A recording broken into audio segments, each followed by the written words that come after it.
Okay, we are now live on Facebook. Okay, shall I start, Marty? Yes, please. Okay, so we'll start with a Pledge of Allegiance. I know there's kind of a delay always, so I pledge allegiance. Oh, I need, sorry, I always forget. Okay, now we'll officially start.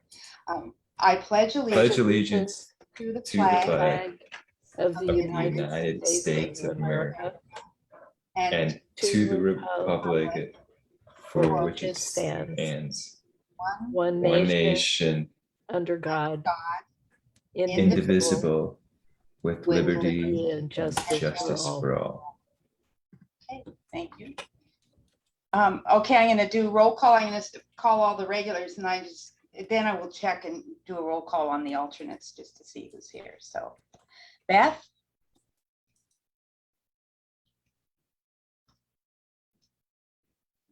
Okay, I'll go back. Scott. Here. Marty. Here. Paul. Oh, Paul is absent. Oh, okay. No. Abby. Wanda. Here. Jill. She's here. She's muted. I see her. You're on mute, Jill. That's okay. I see you. Bryan. Here. Jill. Ginny. She's muted too. She's here. Okay, Here. she's here though, Scott. Here. Okay, Yes, there I'm she is. here. Thank you. Okay, I'll go through the alternates. Chyi Kasal. Annie Cresswell. Caroline Madden. Liz Gallagher. Carl Osier. Okay, and do you know if Beth is coming? Is she in the audience, or we know she's not here? So let's see. Do not see her in the audience. She was sent a panelist link. Okay. Okay, I'm looking, well, Chyi, I'm looking to see if there's any alternates that can go. Okay. It's the two for big. We have a quorum, so we're good there. Okay, we'll move on to the approval of the agenda. Do I have a motion to approve? Also So moved. moved. Okay, so that's Scott, and who seconded? Bryan. did. Okay, thanks. Okay, let me do a roll call here. Scott, Aye. Marty, Aye. Wanda, Aye. Jill, Aye. Bryan, Aye. Ginny. Oh, okay, Aye. Yes, aye. thank you. Approved. Do we have any statements of conflict of interest from the council members? No. Okay. I'm not aware of any correspondence. Marty, are you? No, I am not. Okay. And then I'm going to turn this over to Marty for the consent calendar. Okay, the only item in the consent calendar tonight is the approval of the March minutes. Do I have a motion to approve the minutes? I'll move. That was Scott. Did we have a second? I'll second. Okay, thanks, Wanda. Okay, I'll go ahead and take a roll call for the vote here. Scott, Aye. Marty, Aye. Wanda. Okay, I see you're nodding. Jill, Yes, aye. Bryan, Aye. Ginny. Aye. Okay, approved. Okay, Marty. Okay, in the public comment section of the agenda, this is for comments from the public regarding matters of general interest and that aren't on the agenda, but related to the Sonoma Coast MAC business. Pursuant to the Brown Act, the Sonoma Coast MAC cannot consider issues or take action on any request during this comment period. Due to time constraints, comments will be limited at the discretion of the chair. Are there any members of the public who wish to speak?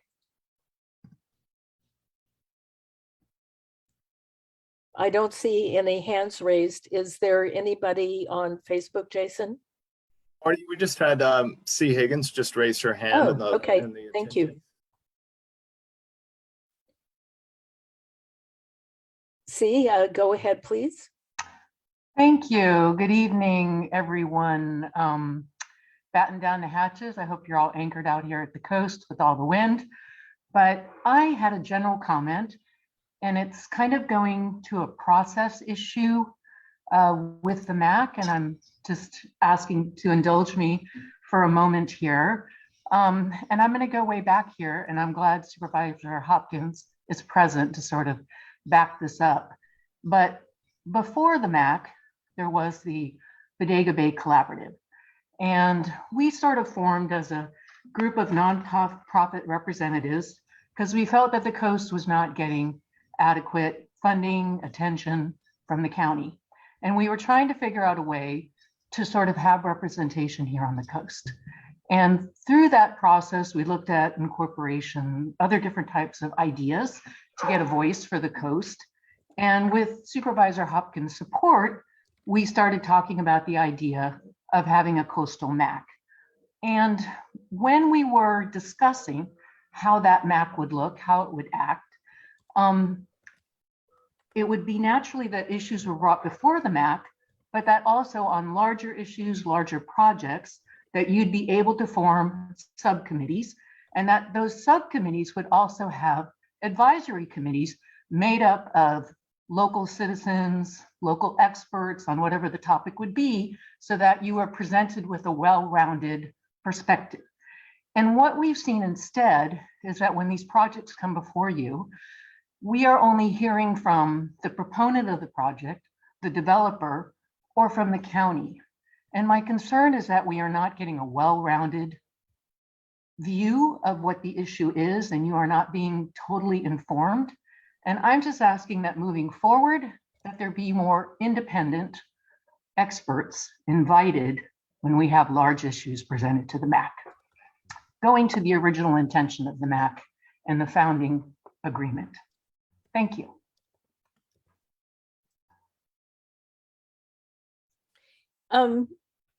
Somebody who's more intelligent than me about the Brown Act, is it permissible for me to ask Ms. Higgins a question?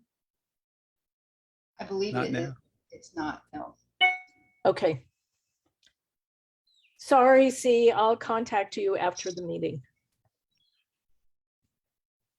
We have Richard Charter next.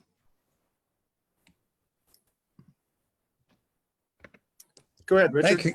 Thank you. My name is Richard Charter. Obviously, we're all here for the same reason, to ensure that wise choices are being made by everyone involved in these decisions about the world-class coastline with which our region is blessed here in Sonoma County. Like you, dozens of volunteers have fought to keep this coast intact, and their efforts are largely reflected not only in the exquisite landscape-seascape interface we all share with our many visitors, but are embodied in our local coastal plan itself. Updating our local coastal plan happens infrequently, and ours is overdue for an upgrade, but this important process is, with extensive and patient effort on the part of many people, both inside and outside of government, gradually now coming into focus. Please facilitate public participation in the LC process. This is part of your charge on the MAC.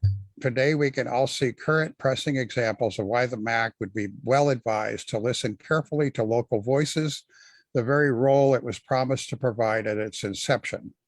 Coastal citizens clearly deserve to have their voices heard during any upcoming discussion you may be planning about the LCP update, and not just have the dialogue limited to Permit Sonoma. Thank you for your time.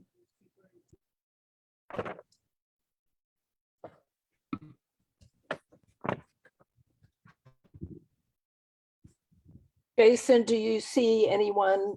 Oh, there's another person, Carol Sklinica. Go ahead, Carol.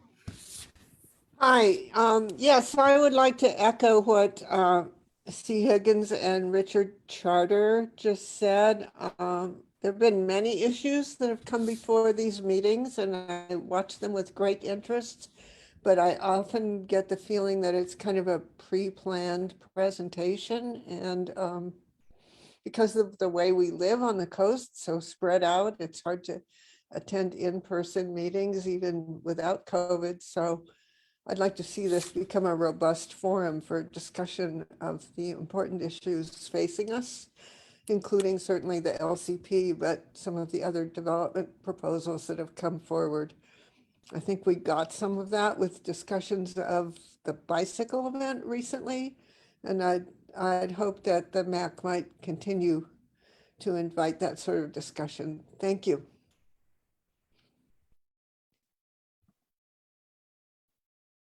Jason, do you see anyone on Facebook? No, we are clear of public comment. Chair. Okay, thank you. Judy, your hand is raised. Did you have a comment you wanted to make as a member of the public? No, I was just adjusting my volume. Oh, okay. Thank you. We're good. Thank you. Okay. Thank you so much. And thank you to all the members who are attending and all the members of the public. And now we'll move on to our update from Supervisor Hopkins. Lynda, thank you for being here this evening. Thank you very much, Chair Campbell. And Elise, who is taking a much deserved little break and respite today, had let me know that you were hoping that I could start with just a couple minutes of an update from what happened last year at COP26 and ongoing climate work that's happening at the county. So I'll start there, and then I have sort of a number of different issues that I want to cover. So my overall impression, and as if you weren't aware, I was able to attend along with Leo Chyi COP26 last year in Scotland, which was an amazing opportunity to people from all over the world, including from local governments, state governments, and federal governments, who are all interested in focusing on climate change and advancing solutions. I will say that my overall impression is that actually there was very little happening at the national and international level. And that it was very disappointing for me to see the United States basically sort of coming in and trying to make a splashy entrance and, you know, having a big pavilion and all of these things, and then really kind of talking out of both sides of their mouths. And so I'd see the United States kind of trying to back off in the negotiations and sort of change things to soften language. At the same time, they were trying to act like, you know, we're doing everything right over in North America. That sort of disappointment and cynicism was balanced by a really amazing work that was happening at the local grassroots and state levels. And I had great conversations with a lot of folks actually from the state of California. We flew halfway around the world to have these brainstorming sessions about climate change, which was a little bit odd. But it was a lot of good FaceTime with high-ranking state of California officials, as well as other local governments from around the world who are also making really, really substantial strides. And it was also wonderful to see all of the different grassroots energy, particularly coming from the youth and Indigenous and women-led sort of organizations who were there in Scotland to try to lift up their voices and make themselves heard. You know, pushes for divestment, pushes for meaningful mitigation, in particular for small island nations and communities of color who are on the front lines of climate change. A lot of energy in that space, and also really a focus on nature-based solutions and protecting our ecosystems to allow them to sort of recover on their own by being given a little bit of space and taking some of that development pressure off. So bringing back to Sonoma County and kind of what we're doing here, we did set aside $10 million specifically for climate change mitigation and adaptation projects. And our second round of grants is actually ongoing. So I would invite all of you, if you have any ideas for climate mitigation projects, either along the coast or in Sonoma County, to reach out to our office and we could connect you with the county department who would be working to apply for some of those funds. We're also continuing to look for ways to protect the coast, and I've had a lot of conversations with our state legislators about marine protected areas and sort of the expansion of marine protected areas along the coast throughout the state of California, including off of Sonoma County. So With that, I also wanted to add a few different ideas that we have that are kind of currently part of the conversation around the climate funding. That includes fare free transit, enhanced transit services, and potentially coastal shuttles for tourists. We've programmed a tourism-based shuttle for the Lower Russian River last year. We're looking at sort of, re-upping that and continuing it again this year, but also starting to have conversations about, is that the kind of model that could work for the coast? Should I get people out of single occupancy vehicles and using mass transit? So now shifting gears away from climate and just sort of the nitty gritty nuts and bolts of county government, I wanted to let everyone know that tourism impact funds are coming before the Board of Supervisors for approval next week. That includes a recommendation for $25,000 to support the Bodega Bay Grange and sort of getting that up to ADA and with a commercial kitchen, which is very, very exciting.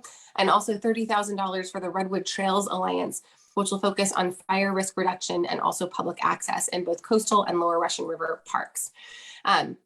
Also coming before the Board of Supervisors, and you have seen this in your packet, is a Leave No Trace resolution that is part of a 3-county-wide effort.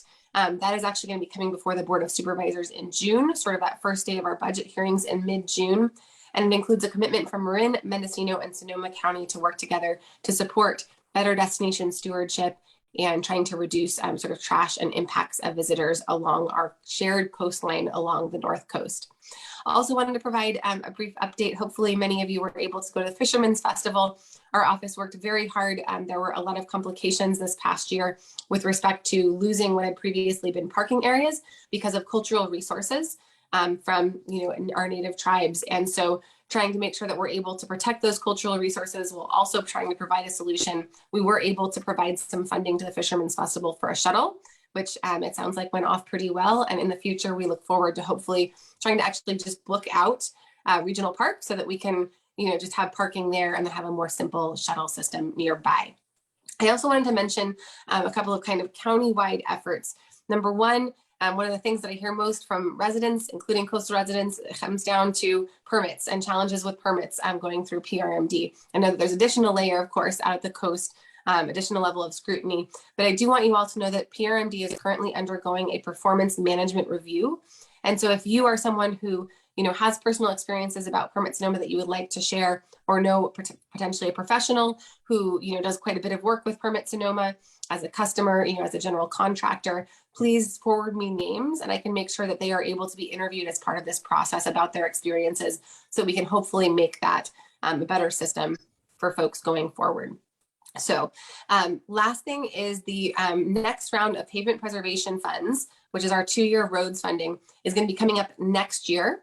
But in the fifth district, we like to start early because we know we have such a long laundry list of roads that we need to fix. And so I really look forward to working with the Coastal MAC to prioritize a list of roads along our coastline to see what we can get into the next round of pavement preservation program funding. I also actually want to focus not just on vehicular roads, but on bike and pedestrian access. And in particular, we're hoping to hire an intern to work this summer in the 5th District office who will help us focus on safe routes to school. And so I know there aren't that many schools in the coastal zone, but I know that there are some. And so, would love to work on, are there crosswalks needed? Are there bike lanes that need to be striped? So not just thinking about this as like, we're going to just, put down the pavement for the cars, but how can we also use these improvements to really enhance multimodal transportation and to try to make that shift from taking a vehicle to being able to walk or bike. So I would love to solicit from the Coastal MAC opportunities to help get kids and families either to schools or to parks more safely on their own 2 feet or on bicycles. So let's brainstorm hopefully maybe at a future meeting. And then finally, I did want to just mention and acknowledge, because I think I can do this in my comments, what Chyi and Richard shared. And, would love to continue to work with the Coastal MAC. I think that the opportunity of having standing committees, and we did actually have this conversation when we formed the standing committees, like the land use committee, of actually potentially also inviting members of the community to participate more formally is a door that is still open to us. And so, absolutely want to make sure that the MAC is fulfilling its original function. And unfortunately, we're right in the middle of kind of another COVID surge, but I also think that at some point, looking at having, more hybrid meetings where there's also an in-person opportunity. Sometimes that actually also empowers public participation, even though it requires driving. People kind of feel like they have a little more of an opportunity to be heard. I know that the Zoom and the timer countdown can sometimes feel a little harsh. So just my 2 cents on that, but would love to work, with the chair. And if Chair Campbell, you want to follow up we could follow up with C and Richard separately, I would love to do that, because I know it's not agendized, but I did want to just sort of mention that, that's a little bit of the history of the county and the formation, and I would love to work to continue to improve the process going forward. Thank you. I'll follow up with you and with them. So the next item on our agenda is 2 presentations about broadband for the coast. The first is by Calvin Sandeen, who's a broadband analyst for the County of Sonoma Economic Development Board. And he's going to talk to us about upcoming broadband initiatives and opportunities. Thank you, Calvin. Thank you. Thank you very much. The light is kind of in the way, but so I have a presentation. I'll share my screen. Okay. So my name is Calvin Sandeen. I am and first off, how much time do we have? Just so I can keep track of that. I think you should take all the time you need within reason. I'll try to be effective. If we start figuring out how to throw virtual tomatoes at you, you can stop. Okay, I think someone fell asleep at the last meeting I presented at, so. Yeah, I'll well, try to this keep it is short an with it. extremely important topic for us. We're delighted to have you here. Thank you. So my name is Calvin Sandeen. I'm a broadband analyst with the Sonoma County Economic Development Board. And our department that we, sorry, I'm just going to angle this down. The department that we have it's really a special project, and we've been calling it Access Sonoma Broadband for the last last decade or so. Since this initiative really began, it started out as a grassroots initiative where communities and people were coming together to try to understand how to fix their broadband issues within their communities. And so the broadband initiative got housed at the Sonoma County Economic Development Board because some of our supervisors at the time saw that economic development is more than just a luxury, that it is a necessity for our community to thrive, and it is a major component of economic development. It affects multiple industries, including education, public safety, agriculture, healthcare, tourism, business, government, and it has a lot of economic impacts when there is proper access that results in things like job creation, retention, increased economic investment, livability, as well as recovery and resiliency. The industry alone is a major contributor to our economy as well, creating jobs and bringing investment into our county. But of course, one of the biggest issues is this digital divide that's impacting not just our county, but California and the nation. And there's just this growing gap between access to technology, including the physical technology you're using to access the internet, as well as the infrastructure to access the internet. And so there are 2 main components to access. There's adoption, which measures things like affordability. What are some of the components that are keeping you from accessing the internet besides infrastructure? Infrastructure is on the right, but adoption is more affordability, digital literacy, things that maybe you don't have access to that technology or the know-how to get access to the internet. And then on the right is primarily infrastructure based, but these 2 maps show the penetration of broadband adoption in the county, and on the right shows kind of where there's gaps in service availability. And you can see that along the coast, there are a lot of unserved swaths that the state has identified. And these are areas that are kind of potential for grant eligibility and being included in a lot of the state planning. We've also conducted some broadband availability speed tests to identify some of the areas throughout the county, and this is just based on what we've ran so far and over the last few months, this is some of the resulting data showing that as you're kind of moving away from the Highway 101 and the main corridors, you're seeing a lot less broadband availability among residents.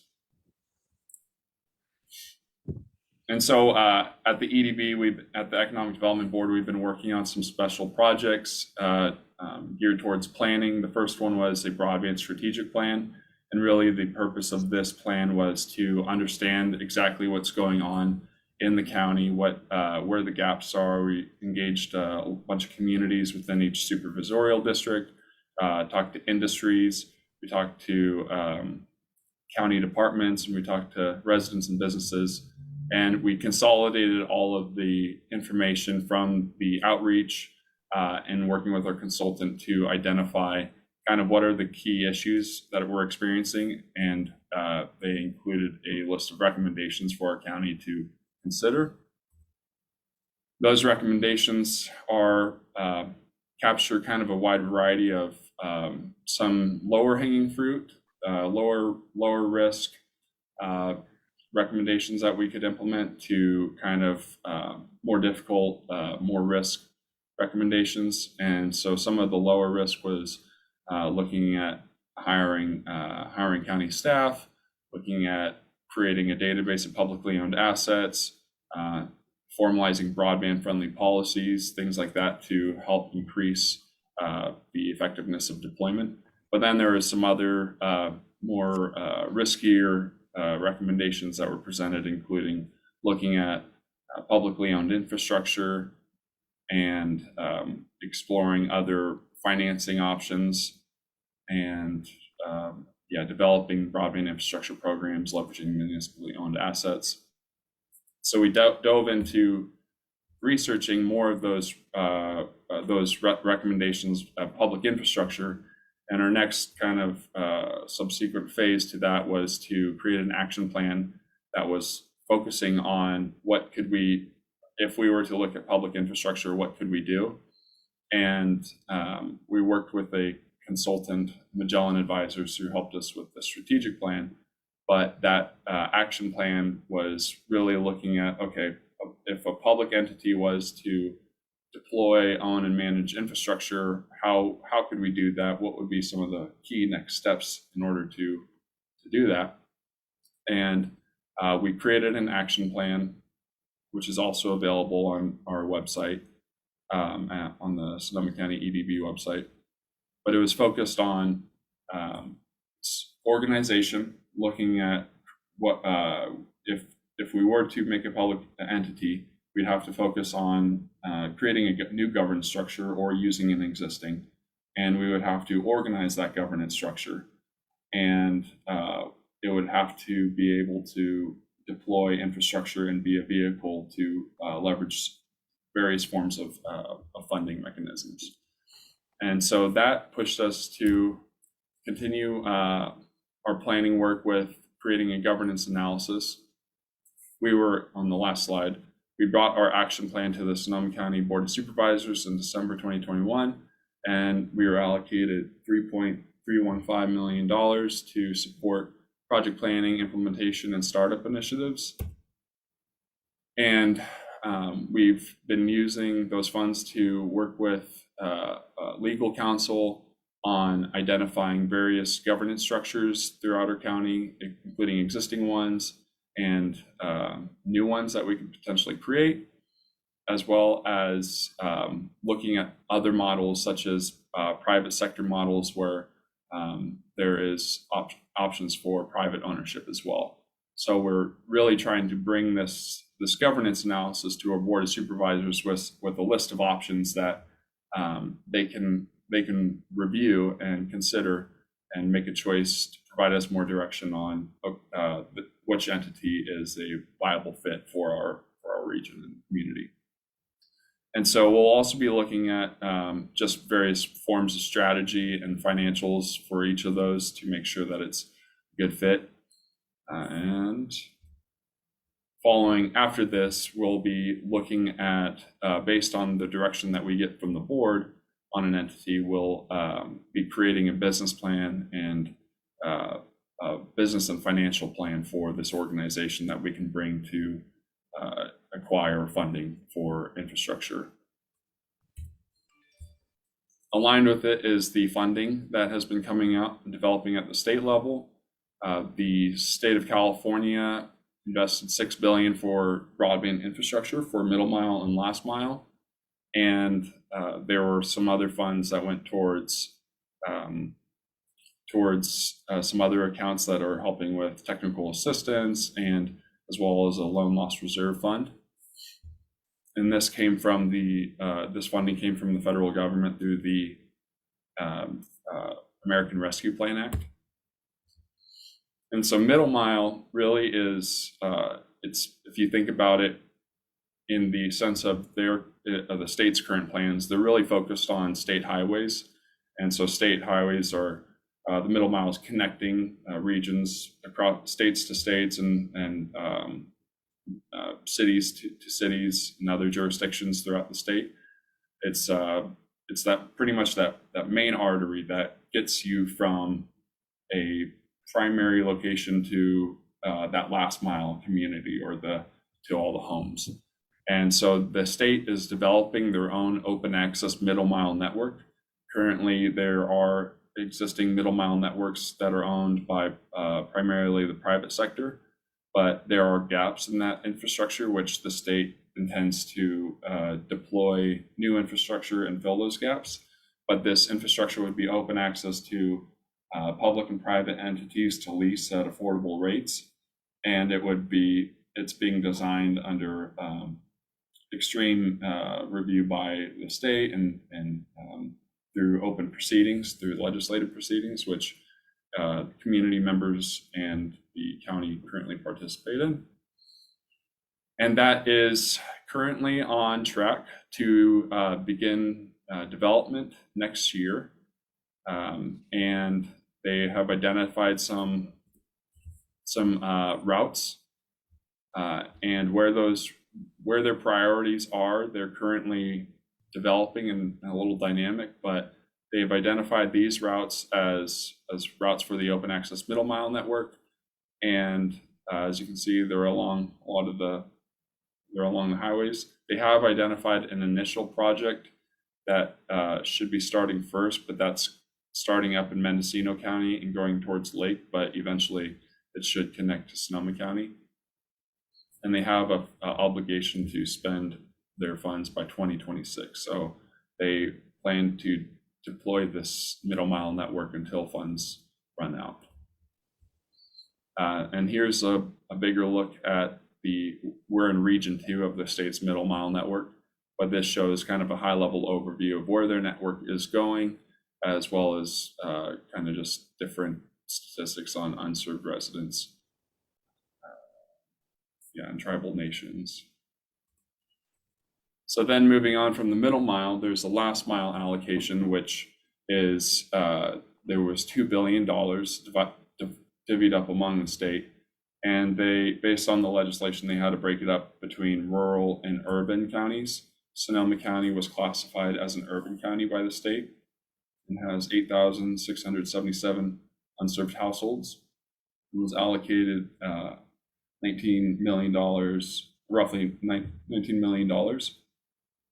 And that those funds will be available sometime next year between April to June for eligible entities to apply, including local agencies and private sector. The loan loss reserve account is an additional financing mechanism that we're looking at, but it helps in cases where there are no grant subsidies. It helps, has a more respectable payback if a municipality wants to acquire funding or to finance broadband infrastructure.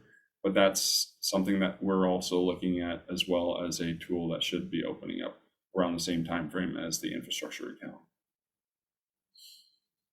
And then where the funding goes is the California Advanced Services Fund. I spelled services wrong, I apologize. But the CPUC plans to open up new funding rounds of both adoption and public housing as well pretty soon, which goes towards funding adoption programs and getting internet to public housing. The next infrastructure grant application is Q3 of 2022. We've had one grant project successfully funded in Sonoma County in Occidental on Joy Road with a provider called Race Communications. And now they have gigabit internet of 1,000 megabits per second download, 1,000 megabits per second upload. But if you go to the California broadband map, you can see, which I showed you earlier, unserved communities with grant eligibility. There's federal funding opportunities as well that we're trying to tap into with our initiative, including USDA, NTIA, the FCC, and EDA. That's Economic Development Administration, Federal Communications Commission, National Telecommunications Information Association. I can't remember that one. And then the United States Department of Agriculture. And then lastly, to support our planning efforts, we try to work with communities as best as we can to run speed tests to identify their community, because sometimes the data is not completely accurate. And so because it's generally, sometimes it can be overstated or understated. It's provider reported data that goes to the FCC. And so communities can validate their broadband availability through the state CPUC speed test and as well as ours. We have our own because the state, they collect data, but it's harder to obtain that data for our planning purposes. So if you're comfortable submitting a speed test to this, you can also, your speed test will populate on a map that you can see results from and download data. But if you would prefer to do this one, either way, both of the data sources will get incorporated into project planning. So that is pretty much it. I tried to go through as much as I could. Any questions? Thank you, Calvin. I'm thinking, oh, Scott has his hand raised. I'll take comments from the members first. Scott? There's a loud airplane going overhead. Go, I'm gonna mute for a moment and then come back to me. Okay. Are there any other MAC members who have questions for Calvin? Any members of the public among the attendees? There's somebody. Carol Sklenica, and I hope I'm not terribly murdering your name. No, you have it perfectly. Oh, thank you. Just a comment, that was interesting, and it's good to know that they're working on getting broadband for us. We have something through a company called Motec. I'm wondering if they can look at the overall cost of communication for those of us who live out here. You know, we have our cell phones, which are expensive. We have to keep landlines as a backup for emergencies. And then our broadband, even when you can find something like satellite or Starlink or Motec, is also very expensive. So we're running, you know, close to $400 a month just to stay in the world. And it's absolutely essential for work. And we still don't have very good speed. So I guess that's just a complaint, but I hope someone's looking at the big picture for all of us. Thank you. The Chinook went by. If I could ask my question now. Yeah, I was going to expand on what Carol just said and ask Calvin, you showed a slide which had underserved or unserved communities. And I'm wondering whether in your analysis and your planning, you included communities where they might be technically served, but the service is so bad and so expensive that it essentially amounts to a community being unserved. Do you make that kind of distinction, Calvin? So thank you for the question on one, the affordability and then the reliability. So those are two factors that definitely go into planning and identifying unserved communities. And so affordability is a component of it, which you, with those speed tests and public feedback, you can relay that information to the state and let them know, because they will have staff on hand that's reviewing that data to verify if a community is unserved, as well as the reliability. So even if a community is served by a provider, but their service is unreliable, that does happen, unfortunately.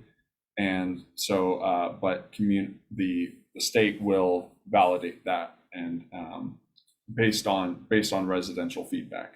If it's just one versus, if it's only one public feedback, it may not be enough. So that's why we try to emphasize communities pushing these speed tests in order to capture as accurate data as possible. Okay, thank you. Scott? Yeah, referring to the state middle mile project, the network on the highways. By my reckoning, out on the coast, we will rely on the county to represent us for the last mile. Am I correct in that?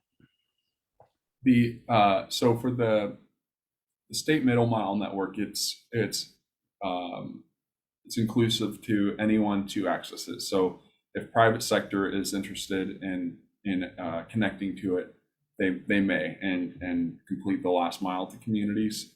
Though if there is a local water district or special services district that wants to connect, that's the intention, is that it's open access for whoever is willing to make that additional investment for the last mile. So right. we are including the middle mile routes within our plans for that last mile connection as well. So lacking any of those entities in our area, will the county step in and be that entity for us? And specifically, I'm thinking in terms of identifying and applying for handshake locations, so that when they engineer the fiber, that they be sure that they create the handshake, you know what I mean, where the fibers connect to a local community off of the main trunk. There needs to be the equipment installed, and to represent those locations to the state. I think we're depending on the county to do that for us, because Frontier is not going to do it, and there are no other entities, for example, out here where they'll speak and request that. Do you follow me? Absolutely, yeah.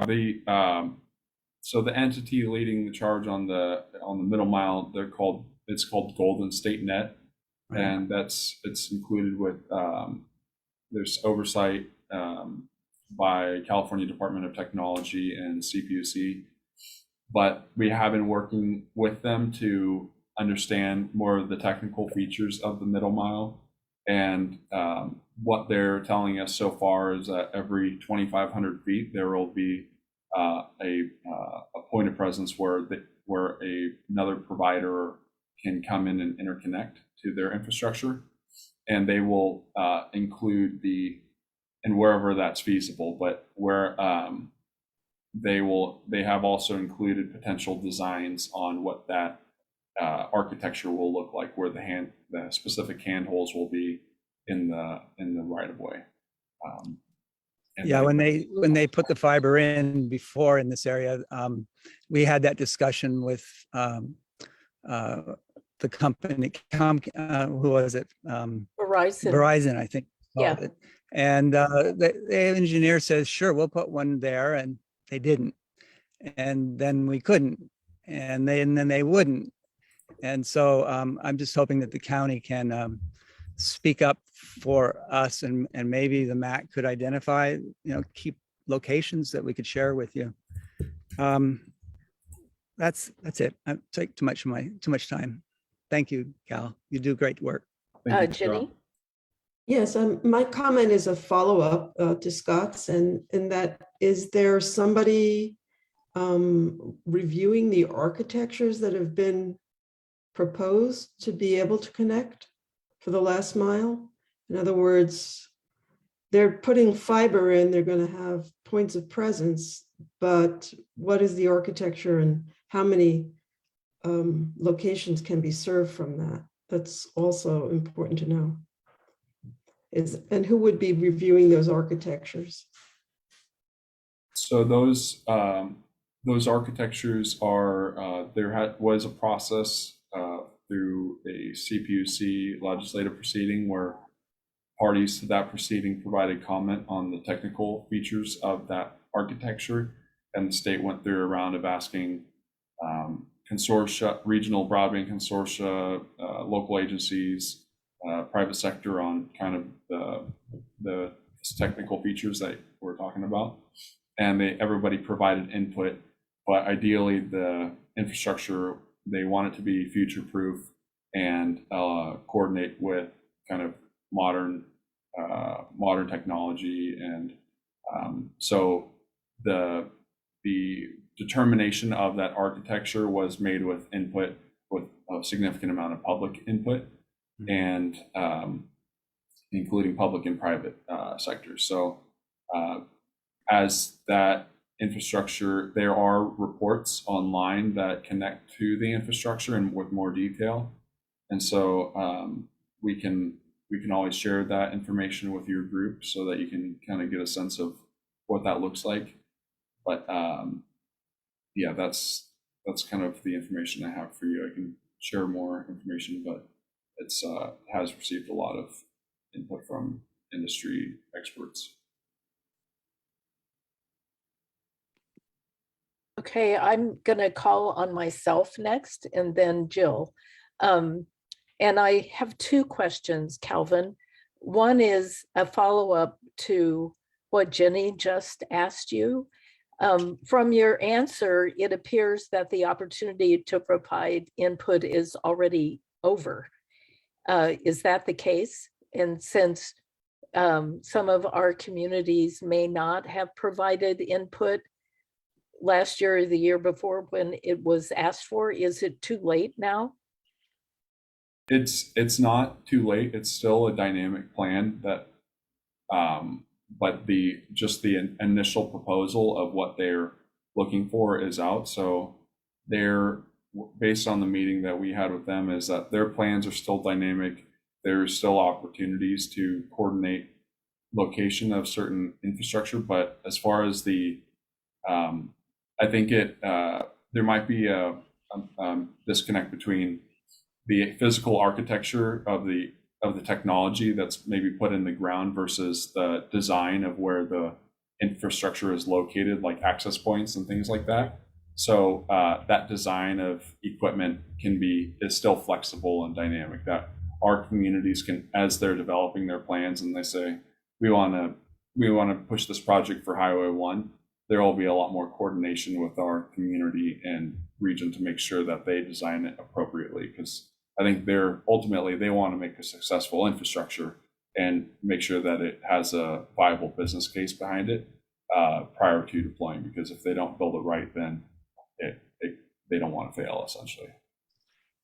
Okay, thank you. And this is a follow-on to what Scott said earlier. Part of the region I represent is Annapolis, and Annapolis doesn't have a downtown per se. It's a dispersed community with a number of people, and they are the road, Annapolis Road, after which they're named, has an AT&T fiber installation going down the road.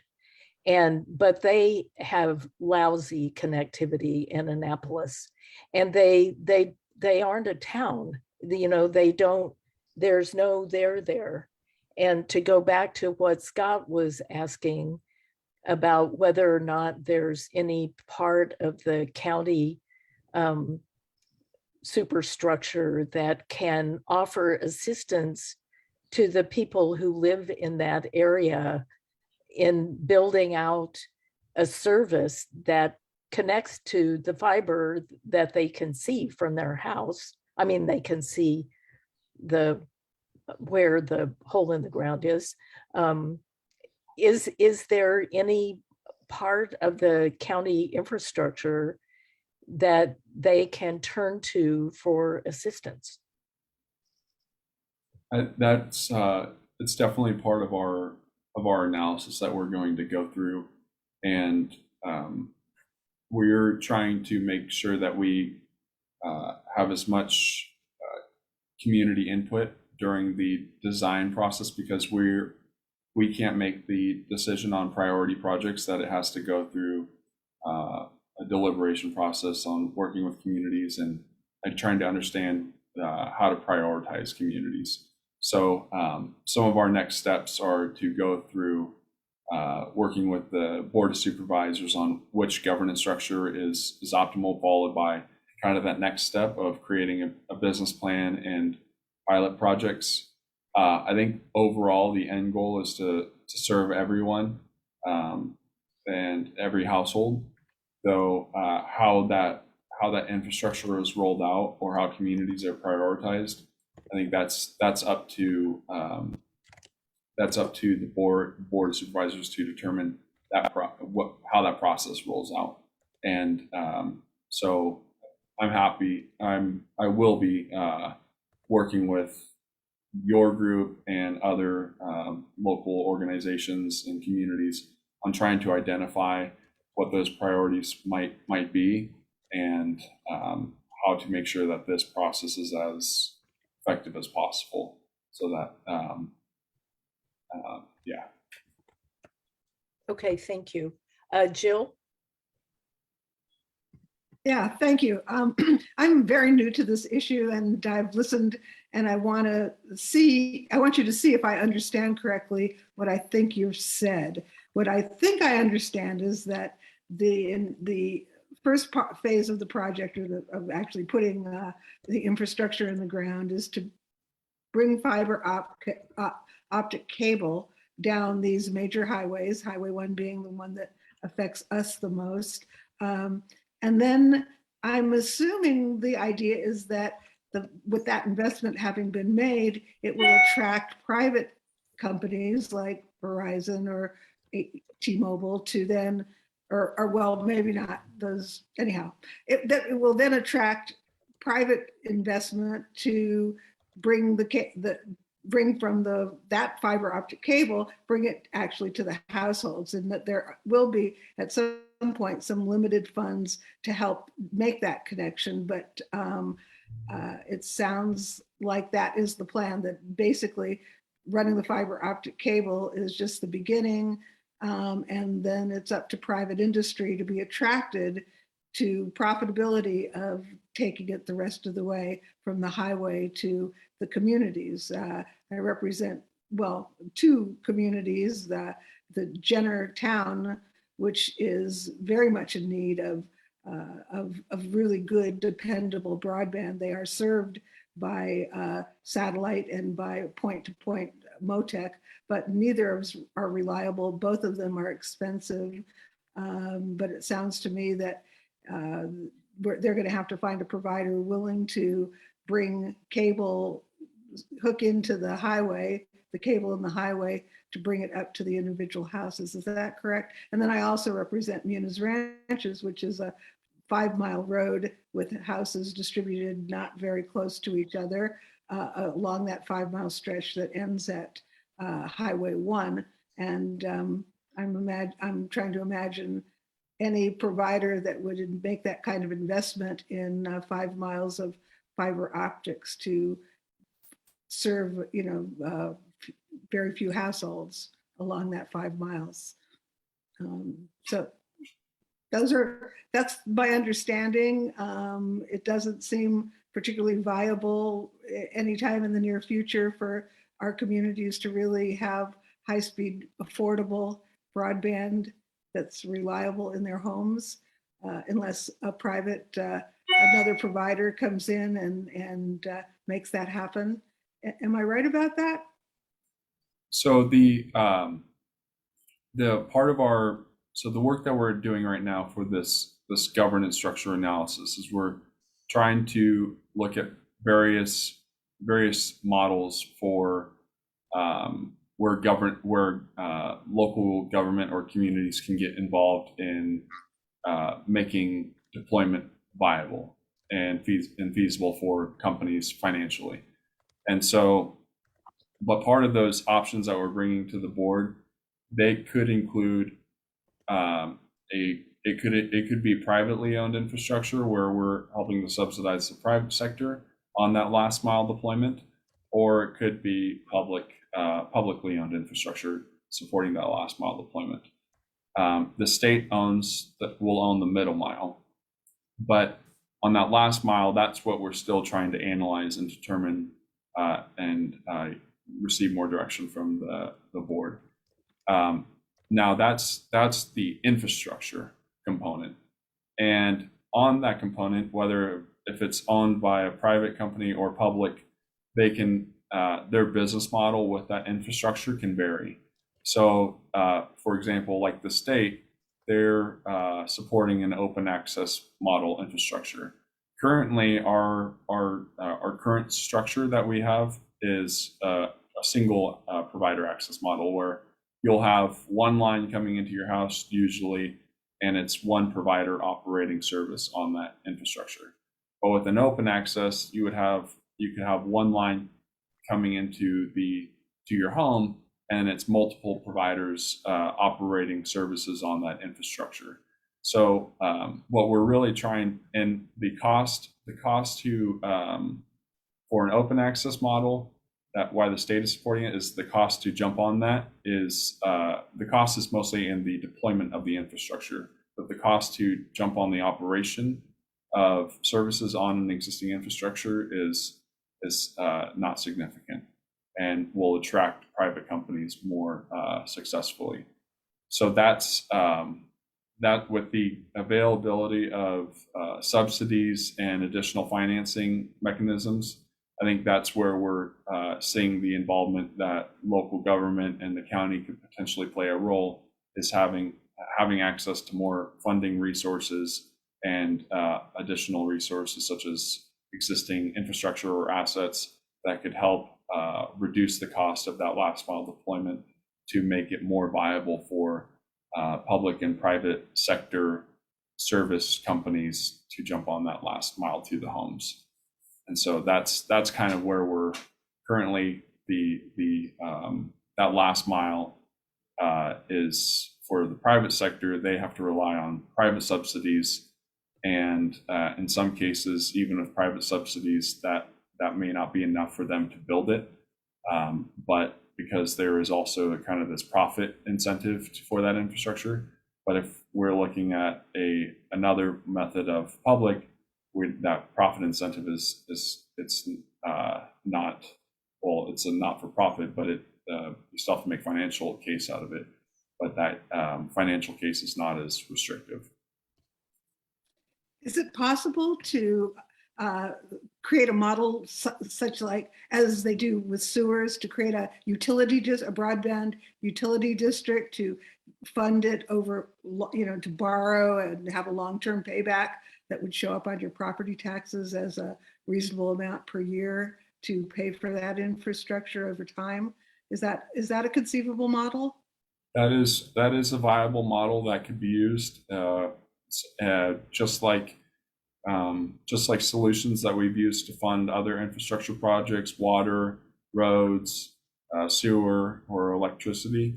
It's those models go hand in hand in some cases, as well as the mechanisms to finance the infrastructure. So that is exactly what we're trying to analyze right now with this governance structure analysis. So we're working with a consultant and our legal counsel to understand what all of our opportunities and what our best case scenarios are. Thank you. Thank you, Jill. Jason, is there anybody on Facebook who has their hand raised? No, we have no further questions. Okay. Thank you, Calvin. I'd appreciate it if you would stick around until after Bryan Hughes has finished his presentation too, because there may be some overlap there. And I see you waving your hand, Scott. I just want to say getting the middle mile built is huge. And Calvin's been doing a great job. I just want to thank him. Oh, thank you. Thank you. But I thought Jill raised a really good point that in a lot of our area, the population isn't very dense, and it's going to be very difficult to get private entities to build the infrastructure to the home. Leo? Thanks. I just wanted to ask a quick clarifying question. Actually, Scott was on the same page as me. On the middle mile, Calvin, you said that you mentioned Highway 1, which is exciting, and essential for this work. And you also said that it has to be spent by 2026 or until funding runs out. And I just wanted to see what you think. Is this project something that we can expect will happen by 2026, or is it a program that's not fully funded? Can you give us any information so we're expecting, so we can gauge our expectations correctly? Thank you, Leo. Great question. The information that we received from Golden State Net is that their current allocation of funding, they are not certain if that will build this entire state open access network, but they are creating priorities for communities to deploy them in an order that uses the funding as effectively as possible for the areas with the largest gaps. So just with the kind of the dynamics occurring with supply chain issues and where costs are rising for construction, that there is some uncertainty if the funds can be used to build everything. So the direction that we got from their agency is to make our plans dynamic with their plans, which are dynamic, and to stay just to constantly stay in tune with what the state is doing. But I did see that they are including other components into their plans, including current Caltrans projects that are occurring. So like there's a Caltrans project on Highway 1 right now in the county, and I think it's that one section, I just drove by it for the first time and saw it, but it's near, I think it's Bodega Bay, and they identified that route where they're relocating the highway as another place to insert telecom. Big ones. Yeah, big ones. Yeah. Thank you. And I'll take one more comment from Cindy Lima in the attendee section, and then we'll have to move on to Bryan Hughes. Cindy? Thank you.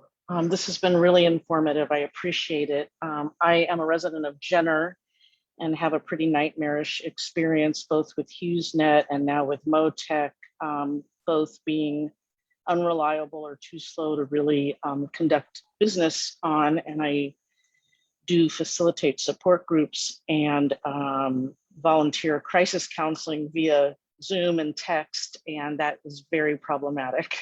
So my question really is, in listening to all of this, how do I, as a citizen of a town that will probably not get much attention because there isn't a great population and not a political infrastructure, so to speak, what do I as a private citizen do other than these speed tests that you mentioned? I'm happy to work on it. I would put energy into it. I have no idea if there's anything that can be done, or I just stay on the Starlink waiting list. So as a resident, that's a great question. As a resident, I think it's really in a small density community is there are several things you can do. One is you can be actively engaged with everything broadband related going on, participate in these state legislative proceedings, and be a voice for your community. And you can find your own path on where you could get involved by just staying up to date on research and things like that. You could get involved with your community and say, we want to build this ourselves. How are we going to do it? Just like we're researching through the county. So there are various ways that you can get involved. But I think one of the best things that you could do is to identify those kind of the state agencies that are involved, the local agencies that are involved, and try to build maybe a community that's local, or get engaged on a regional level, however you may wish. We also have regional broadband consortia meeting where we have our county supervisors that are the oversight committee, and that's regional broadband consortia containing Napa, Sonoma, Marin, and Mendocino counties.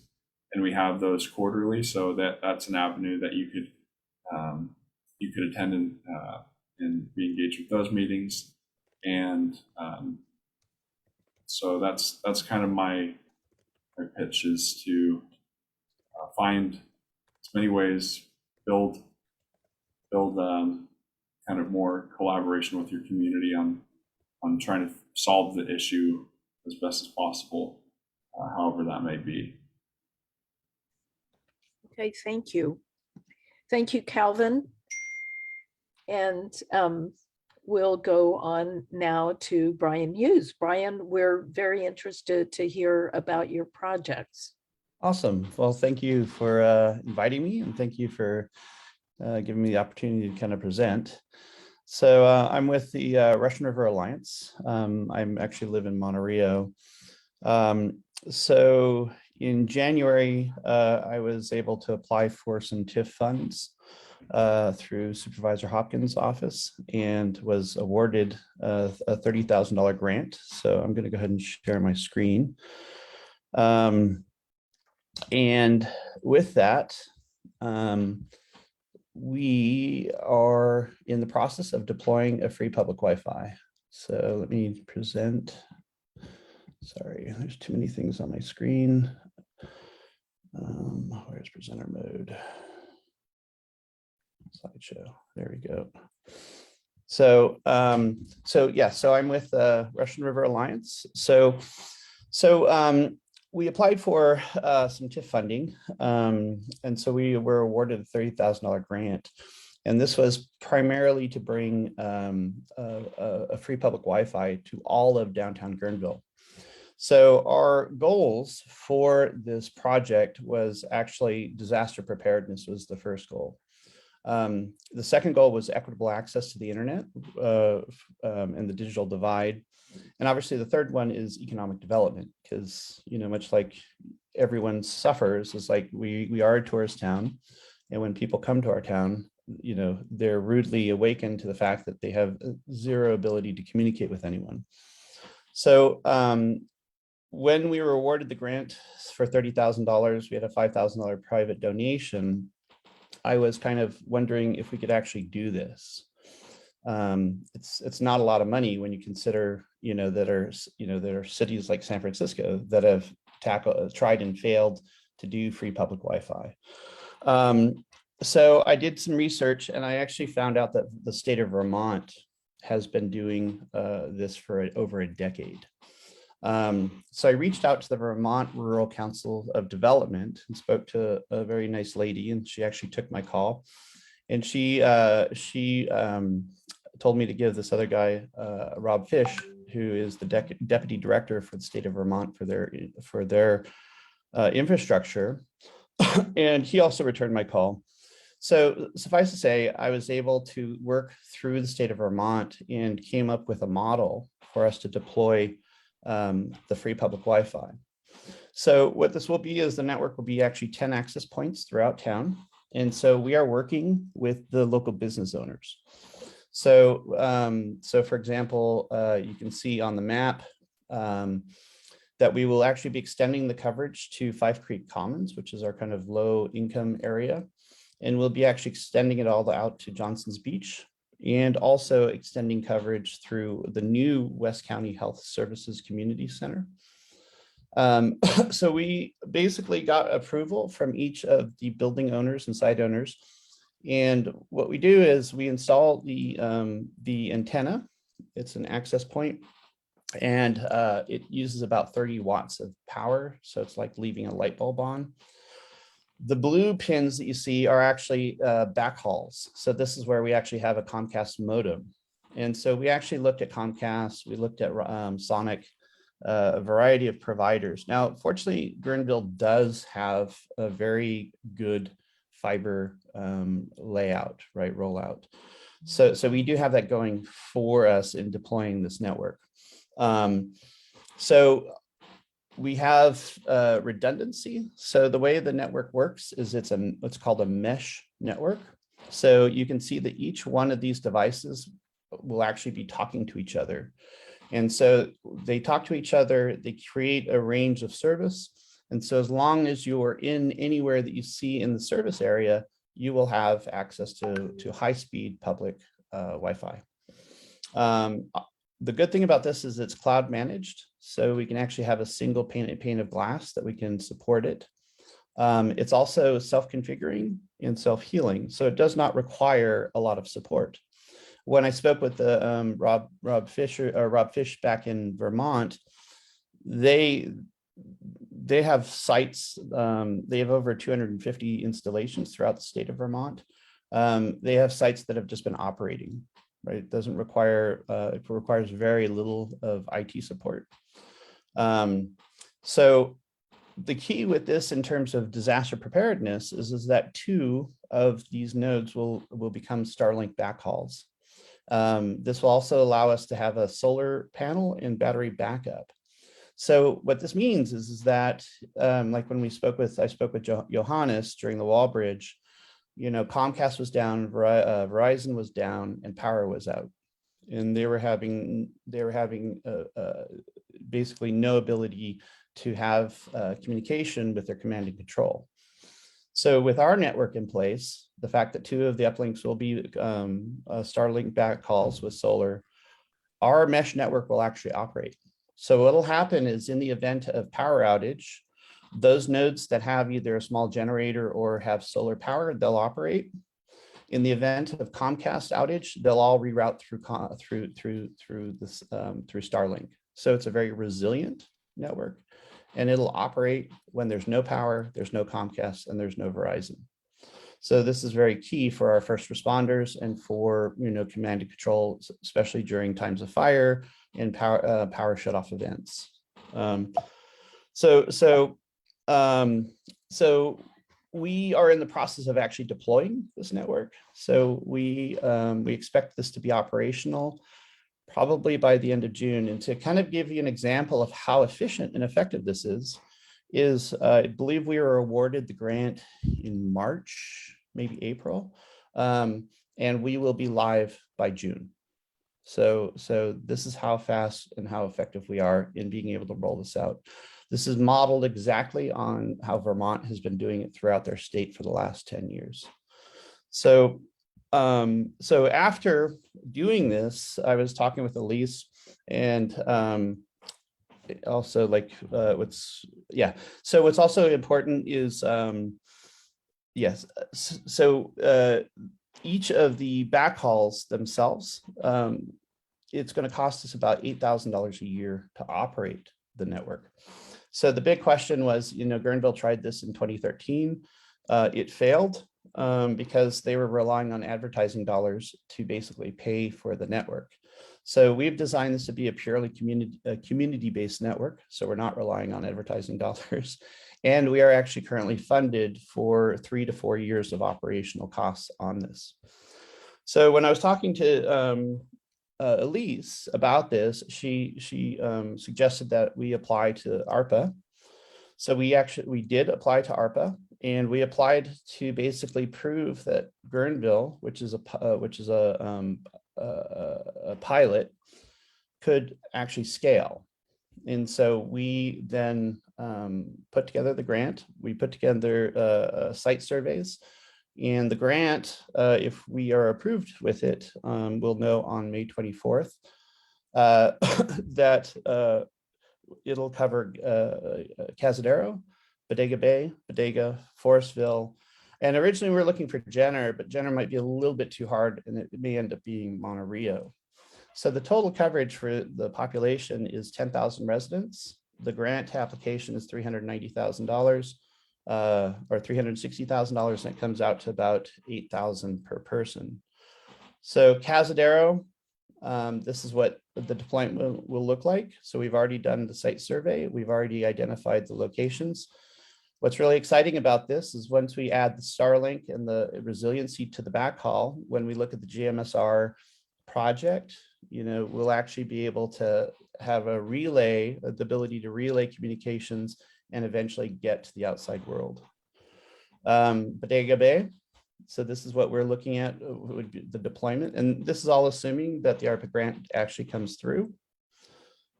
Bodega is a small deployment. It's just two sites. And then Forestville. So Forestville would be operating primarily down the main 116 corridor.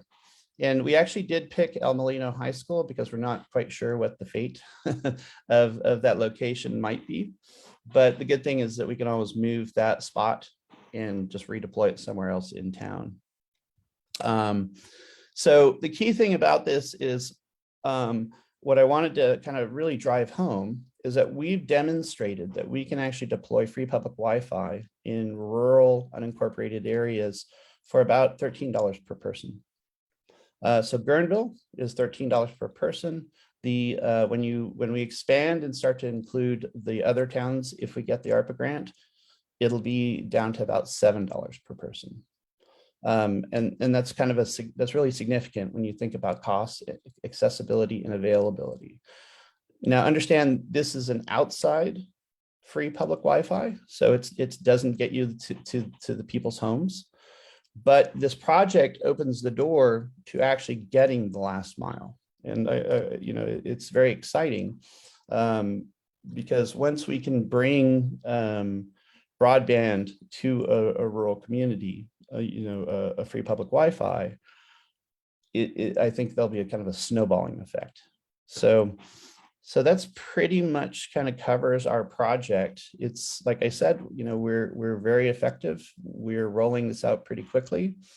And by the end of June, maybe July, the next time you're in Guerneville, you'll be able to make a phone call if you have Wi-Fi calling. So, so that's pretty much the project. Thank you, Bryan. That is really exciting. Actually, Scott, you have your hand up, and then Jill. Hi. So there's two critical components necessary to do it, as I understand. One is strong backhaul, and the other one, I assume the satellites are radio, and that means line of sight in the mesh. So the line of sight actually can be obscured by trees. It can't be obscured by mountains. So yes, the mesh is a line of sight mesh network. So that's why, for example, in the Cazadero, you see us kind of winding up, up the main road, is because we can actually get line of sight between each of the antennas, and they're omnidirectional. So so that 350 feet that you saw in the drawing, that's still at like a 90% connectivity. It drops off pretty fast between 350 feet and 450 feet. So yes, so it is line of sight. It does create the mesh, and then we're using a product by Cisco. It's called the Cisco Meraki, and we're using the MR86s. So it's Wi-Fi 6, and they're very powerful antennas. So they have two 5 gigahertz and two 2.4 gigahertz. And the distance, line of sight distance for the mesh is almost 1,000 feet. So you can actually still create the mesh with the backhaul communication between each of the access points between 750 and 1,000 feet. Great project. Thank you. Jill. So I'm assuming that the reason that Jenner got cut from this project is because of the line of sight issues. Is that the reason? No. Oh, sorry. No. No, Go sorry, ahead. Go ahead. I'm sorry, I didn't mean to interrupt you. The reason why we're challenged with Jenner is fiber. We've not, when we did our site survey of Jenner, we weren't able to determine if there is actually fiber that is accessible in Jenner. So in other words, right now we're using Comcast, which sucks because they're really expensive. And so we have to have a Comcast drop, right? So in other words, we have to be able to install a Comcast modem at a business. So if there's a business downtown Jenner that has Comcast business service, then that'll work, right? We'll be able to then create a free public Wi-Fi in Jenner. And in Jenner, like I can kind of, let me show you the map that we were looking at for Jenner. So let me share my screen real quick. So Jenner is a really challenging location, right? Because you have this this kind of area where the Jenner Inn is, right? And you have the janitor visitor, and then you obviously have kind of this other area over here. So we can do a line of sight between these two, like a long distance line of sight. So we can actually reallocate the 2.4 gigahertz antennas, so that we can actually bridge these two guys, even though there won't be service potentially here. But Jenner does kind of create a little bit of a challenge. And so it's not that we've said no, we're not sure, I guess is the question. Jenner is included in the ARPA grant as one of the sites that we would like to deploy to. But it was a little bit beyond our effort at the time when we came out and we did the physical site survey, because we weren't even sure if we were going to get the grant. So as I understand it, and I don't know if this is just local rumor, but people have for a long time said that we've got fiber optic under the Highway 1 in Jenner, but it's never been utilized for anything. So were you aware of that? So the fiber actually runs up one, you can tell it. So it's easy to look. So the next time you're looking at the service poles, look for a little orange band. So you'll see those little black kind of chunky boxes, like you'll see the cables run, and there's these like big chunky black boxes, and it looks all very modern. Look to the next of it, and if you see an orange band around the cables that are coming out of that, that's actually fiber. And so okay. It is very possible that fiber runs through Jenner. It just doesn't service Jenner. And I don't know, Calvin might know this better than I do. Like I said, we didn't do an extensive site survey. What I learned from that is that it's connected to the post office, so that it crosses Highway 1, goes to a pole on the right side, or the east side of Highway 1, and then it goes down, trenches over to the post office. And is that a terminating point? That's the terminating point, I believe. Okay. Well, then does that solve the problem of including Jenner in this network? It could very well. And I want to be clear, we haven't been approved. So the Board of Supervisor meets on May 24th. We'll know for sure what's going to happen after that meeting. So great. And I had one other question, which is, it sounds like most free networks that I'm familiar with are somewhat insecure, and it's not really advisable to do any kind of financial dealings on them because of how easily they could be hacked. What's the security situation on your network? That's actually a really good question. So we will be so we will be configuring it very obviously there'll be a lot of rules that we'll be able to do that will guarantee, for example, that nefarious things aren't done. Like, for example, you won't be able to watch Netflix. You won't be able to stream Hulu. We will likely be kind of rate limiting each device. So you'll be able to make phone calls. You'll be able to maybe, like for school purposes, you might be able to do a little bit of VoIP. Ultimately, when you're on a free public Wi-Fi, they actually have open VPN. So I would recommend, and we'll be pushing this as an education, it's always good to have a VPN running, right? I would even say, even when you go to like Starbucks or any of these other ones, you should have an open VPN. So it is a free public Wi-Fi. There are potential issues as much as we can try to secure it, right? So whether or not we can encrypt the actual traffic on the network itself, is something that I would have to ask our IT guy on whether or not we can actually do it. The bottom line is just you can get free VPN apps on your phone and on your laptop. And I would just always say, if you're planning on doing any banking activity that's not at your house, do it over a VPN. So. Okay. And so one other question that comes that follows up. So it sounds like there's real limited bandwidth that people can use. So if someone had a Zoom class or a Zoom meeting and they wanted to come into town to sit at a park bench and do their Zoom, it doesn't sound like that would be possible. We should be able to support Zoom. We're talking about like having everybody in town streaming Netflix over it, right? Okay. So Netflix is a huge consumer of bandwidth, or Hulu, or Disney. So we will actually be creating rules that just won't allow those protocols to happen. In terms of the point of the network is for education, is for the digital divide. It's for, workers, service people who need to access, workforce resources, who need to access, medical information. So we won't be shutting down streaming services. We'll just be, or all the streaming services. We'll be really kind of just narrowly focusing. So even like some of YouTube will probably be allowed because people use YouTube to research, to like, how do I build this? How do I do that? Right. And so YouTube tends to be a very good source of information for research. So the way we're working is that Guerneville's happening right away.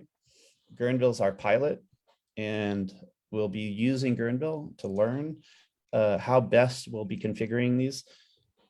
What we have going for us is we're working with the company that did all of Vermont's free public Wi-Fi. So his name is Justin McCourt, who's the CEO of his company. He loves our area out here. He loves this project, and he's really excited at working with us.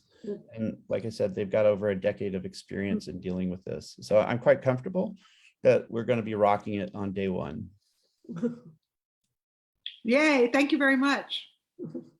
Okay, thank you. I'm looking at the time, and I apologize to everybody if I'm going to make this meeting run late. But Cindy Lima has her hand up, and I'll take a question from Cindy before moving on to Judy Rosales and Jenny.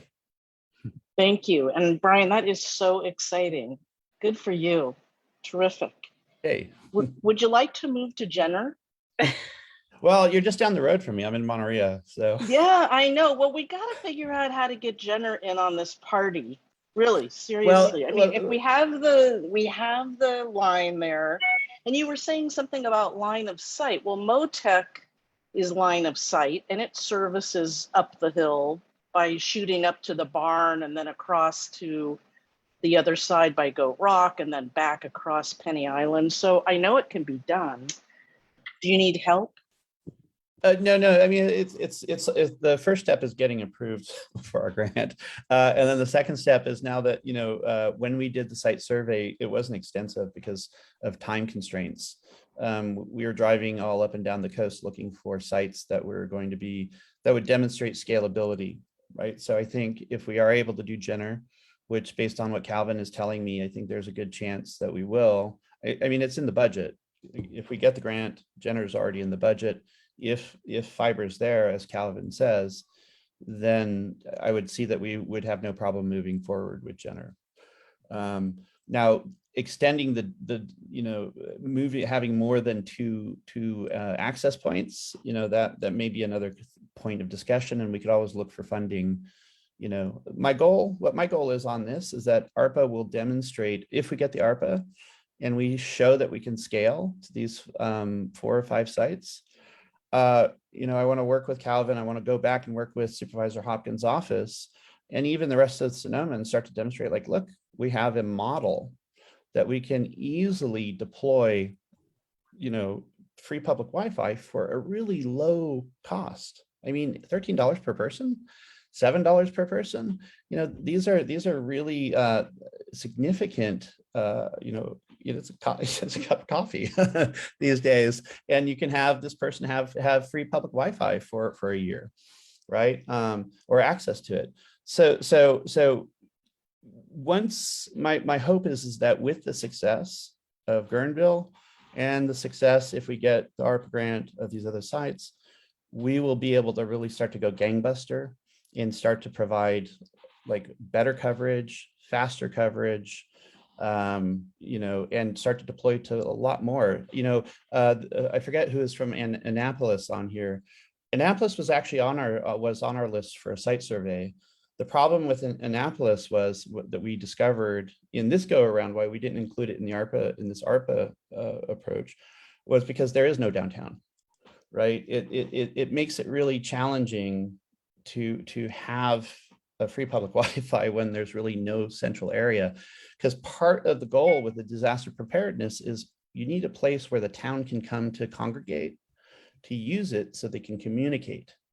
Well, I'm gonna, my colleagues in Annapolis weren't able to be here this evening, but I've marked down the time that you're giving your presentation, and I'm sure you'll be hearing from them. No, definitely. And I want to hit all of these towns. Our goal is to be as extensive as possible. We had to be very judicious with these 4 or 5 that we picked, that we included in our ARPA grant. Understood.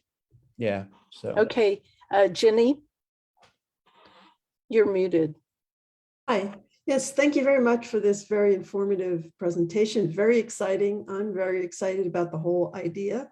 And I wonder about the feasibility of being able to connect the projects together and along the way pick up communities such as the one I live in, which is Sereno Del Mar, and the one just south of where I am, Carmet, which are extended neighborhoods of Bodega Bay.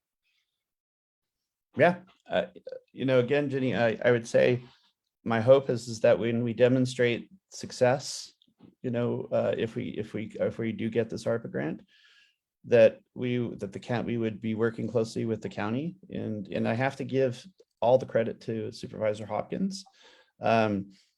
It was, this is the only reason why this is happening is because of her and Elise, right? And it's awesome. I mean, I'm pretty excited to be part of this. I'm happy that they reached out to me to be part of this. So one step at a time. Show that Guerneville is an easy deployment.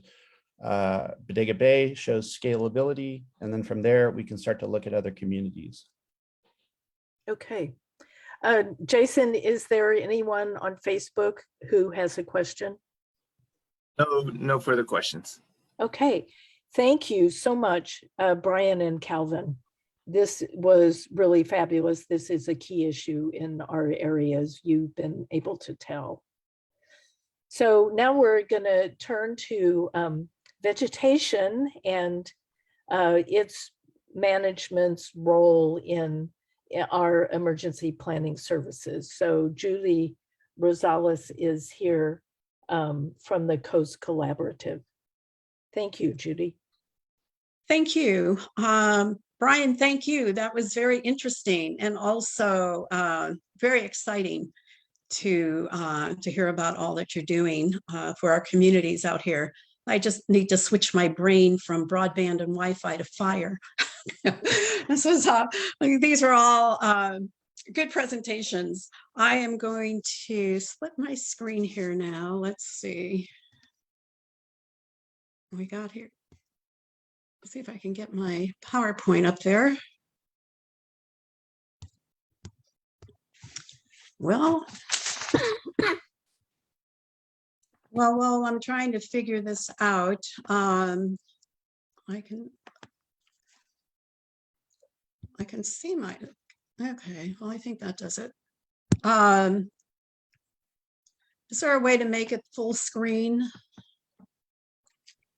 Yeah, click on the little symbol to the left of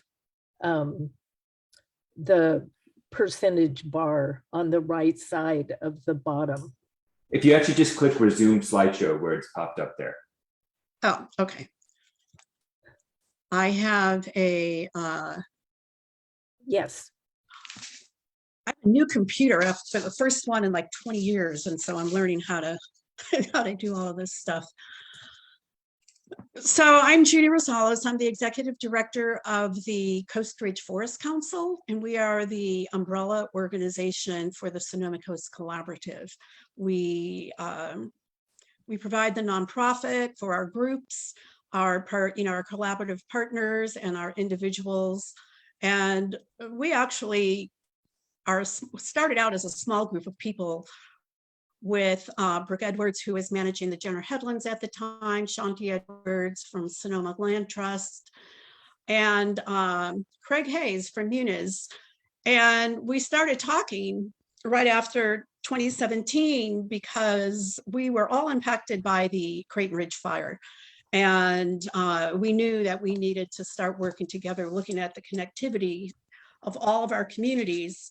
And so we started talking a few years later. We then kind of formalized our group as the Sonoma Coast Collaborative and started talking to other people up and down the coast about fire prevention, fire safety, forest health issues. And we kind of formalized then at that time as the Sonoma Coast Collaborative. So let me see how I can figure out how to switch slides here. Okay, sorry you guys. Now if I want, I should be able to just hit the arrow. Hit page down. Pardon me? Hit page down and it should page it. I'm doing page down. Oh well. Well, I wouldn't even use this if I didn't want to show you the map. Okay. Okay, so who we are.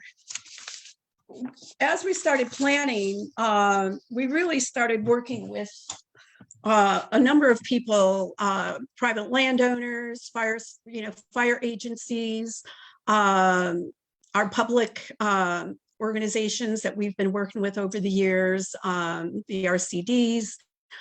And we realized that we needed to not only work among ourselves, we needed to bring, build partnerships throughout our communities. And this is a group that we held just recently at PPI on Fort Ross Road. It's one of the Zen retreat centers here in the community. And we had someone from Tuckman Geospatial who came, and we started mapping our fire pods. And so who we are, this is a map from Jenner up to Skag Springs, Rip Redwoods. We look at this and take it in about 8 miles. we're looking at 91,000 acres. And I don't know if you can see the population. These population numbers I got from the fire service agencies. And total, we're a little over 3,000 acres. 3,000 people. And we and our collaborative partners are charged with protecting one of the largest forest landscapes in the county of Sonoma. So we knew that that we needed to bring in as many people, as many partnerships as we could to start addressing, fuels management. And this is pretty interesting here, but these are the organizations and the groups that we've been working with. And it's a long list of people and organizations and agencies who have been assisting us in this as we've moved along to look at vegetation management. One of the other things I'd like to mention here too about this is that, what do we do? Well, we do fire prevention planning. We're also looking at forming a steering committee. I was listening to what, I can't remember who was speaking earlier about meeting with Supervisor Hopkins on forming, the Coast MAC. And, I think it's great what you guys did. And, we are trying to set this up as a collaborative for fire prevention with multiple landowners, small landowners, public landowners, private land, individuals. And so one of the things that we're doing, thankfully, one of our partners is Battalion Chief Marshal Turbeville from CAL FIRE, who has been working with us right from the very beginning. We met last summer for the first time with the fire chiefs in Cazadero, and we started talking about evacuation. And that was in July. And I think a few months later, we had a meeting and we had 40 people show up from up and down the whole coast to look at how we can address these issues on a large scale basis. So in the planning, we're looking at forming a steering committee of people who can focus on the collaborative work that we're doing. We want to continue facilitating some of these strategic planning meetings between ourselves, our members, and we're going to, like the burn associations, we had Sasha Berlman up here and I know she's been all over, but she came up here and worked with us on a prescribed burn. I live on the Gualala Ranch on Fort Ross Road. And of course, we're also working on fuels reduction work within our multiple community and also looking at collaborative burns and targeted grazing efforts. One of the other things that we really look at doing is working collaboratively on grants. I'm going to switch over here. I'm not going to switch to the end just yet, but I guess we're out of there. So I don't know what happened to those slides, but one of the grants that we got, we were one of the first recipients of the County of Sonoma Vegetation Management grants. And we got a grant to do a shaded fuel break along Fort Ross Road, which is 9.3 miles that connects, it's major access to 5 communities. It's the community of Cazadero, the 3 communities along the 3 subdivided ranches along Fort Ross Road, the Varro Ranch, the CV Ranch, and the Walla Ranch, which is where I live, and Timber Cove.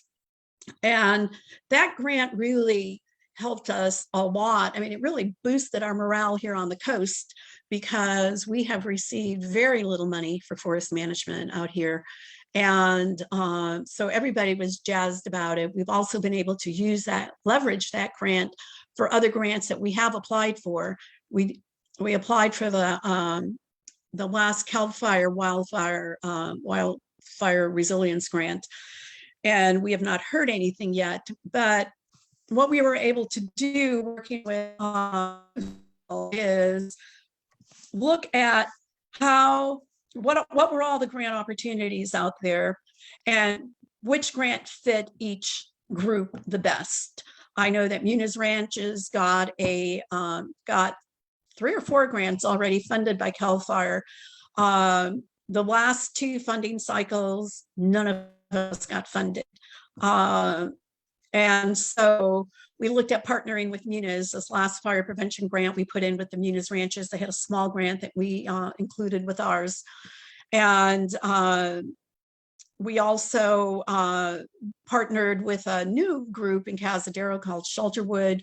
We're looking at forest health projects for the next forest health grant. And and then the other thing that we do is we have been doing a lot of education and outreach over the years as the Coast Ridge Forest Council. We were formerly the Coast Ridge Community Forest. And then when we got our nonprofit, we organized as the Coast Ridge Forest Council. So over the years, we already had a series of education programs working with one of our partners, which is Timber Cove Inn, that has allowed us to hold our workshops there free of charge. And, we're working with them. So and other education opportunities.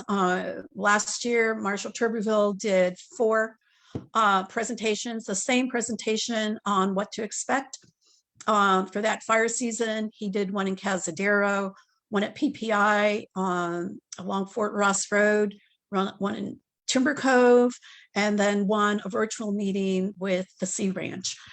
So we're working on getting a consistent message out there that we're all saying the same thing. This one we're looking at, one of the tentative topics right now is shaded fuel breaks. A lot of people are concerned. I mean, PG&E is taking care of business, but we have heard from people in Timber Cove where they have just gone in there and cut down trees along Seaview Road. We've also heard from people in our own community thinking that we're going to come in and clear cut. So we thought of maybe doing a series on what is a shaded fuel break and how does it benefit us and our communities from catastrophic wildland fire.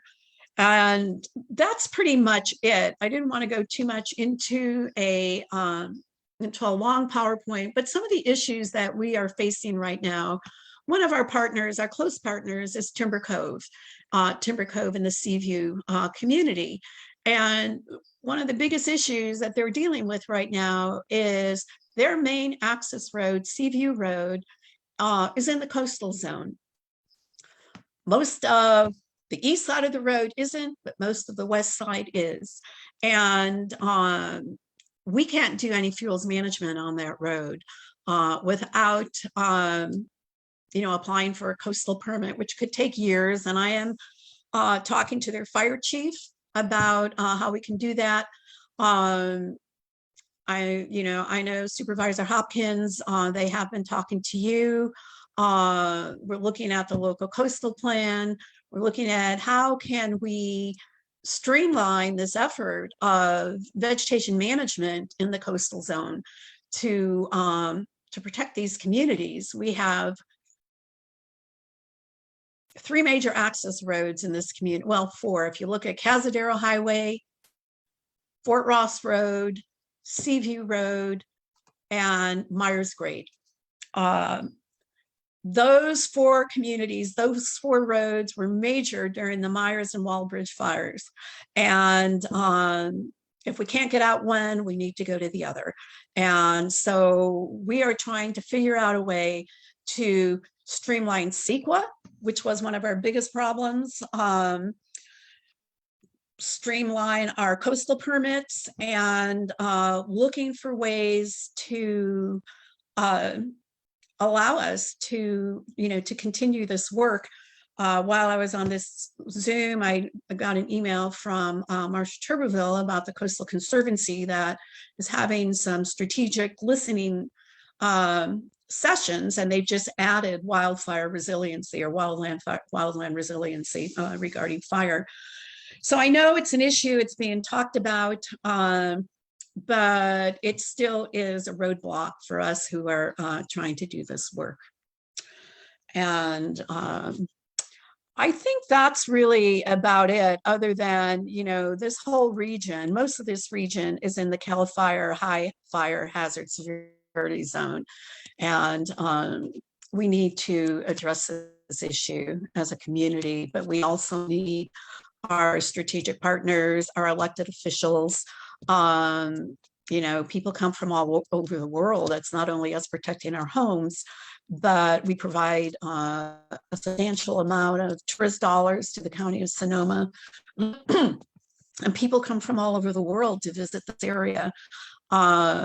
So that is, I think that's pretty much it. I mean, I could get into promoting wildlife habitats and cultural resources, clean water, but I think we're all pretty much aware of that. And I know this has been a long evening, so I'm gonna end it there unless anyone has some questions.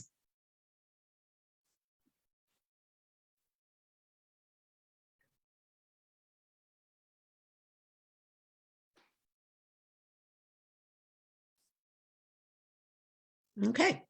I have my hand raised. I just want Judy, I just want to say thank you so much. You've worked very hard and long on this, and you're getting really good results, I believe. It's a long slog, but people are aware and mobilizing. I thank you. Excuse me. That's it. Yeah, thank you, Scott, and thank you for participating. You know, you bring a lot to these meetings too, regarding, you know, not only where you live, but, you know, the coastal MAC and the people that you're working with through the MAC. So thank you. Marty, you're on mute. Jill, did you intend to have your hand up? No, I didn't, Okay. but I would just say thank you, Judy, for all you do. Very much appreciated. Thank you, Jill, and thank you for your input along the way. Yeah, thank you so much. It was a great presentation. I don't see any hands among the attendees. Jason, are there any hands raised on Facebook? Not on this topic, no, thank you. Okay, thank you. Marty, I'm going to say one last thing. When in one of our meetings, Chief Bonnie Plakos attended, and she did talk to us about going out to Annapolis and trying to figure out how we can, you know, work with the community out there. We have not really pursued that yet, but we are looking at that area because it's such an important area as we, you know, as we look at the connections between all of these communities. So, oh, that would be great. I noticed that the map didn't go that far up. So it would be fabulous if you and could. I think Bonnie, you know, will help facilitate that. So Yes. if we do something like that, I'll be sure to let you know. Okay, thank you. Great. Thank You're you. welcome. I'm on Thank you. Bonnie's board. So Oh, okay, I'll hear good. about it. Thank you. Scott again. Just when Lynda was speaking, we didn't have a Q&A. I didn't have a question, but I thought if people did, maybe we could give a chance for people to ask questions of Lynda. We can, or we can hear Leo's staff report, which is the next thing on the agenda, and then ask questions of both of them. Okay. Okay. Leo, the staff report. Is that okay with you, Lynda? Okay, thank you. That sounds great. And Lynda, please jump in if there's anything that I missed that you want to add. So I think I'm planning to cover 3 topics. So just trying to give some updates on the reef campground that had been raised in the past, as well as talking about vacation rentals and the local coastal plan. So for the reef campground, it sounds like there was some confusion, and Elise clarified on our office's behalf that there's no move for the Reef Campground into regional parks. That's not accurate. That what we heard was that like, hold on, let me look exactly at the language, but basically the Reef Campground is part of Fort Ross State Historic Park. And so they had been closed because of a large culvert failure, and State Parks is finally working through the permitting process, and they will get the culvert fixed and the campground open this fall. And so once it's opened, it will be co-operated by Fort Ross Conservancy as part of a co-management agreement that the State Parks signed with the Conservancy. So that's the plan. It's not with regional parks. So I just wanted to put that clarification out there because I know it was confusing. Okay, next, let's talk about vacation rental update and timeline. The first thing is to clarify that there's a lot of activity going on in the county looking at vacation rental policies, but right now the coast is not directly affected by the policy work that's taking place. So the Board of Supervisors recently passed a moratorium action preventing further permitting of vacation rental permits for a 45-day period, which could be extended. And that does not include the coast at all. And I even got some additional clarification since I touched base with Marty this morning, because I know that there's also conversations that aren't land use specific, but about requiring business licenses. And there was a question about whether that would include the coastal zone because it's not a land use issue.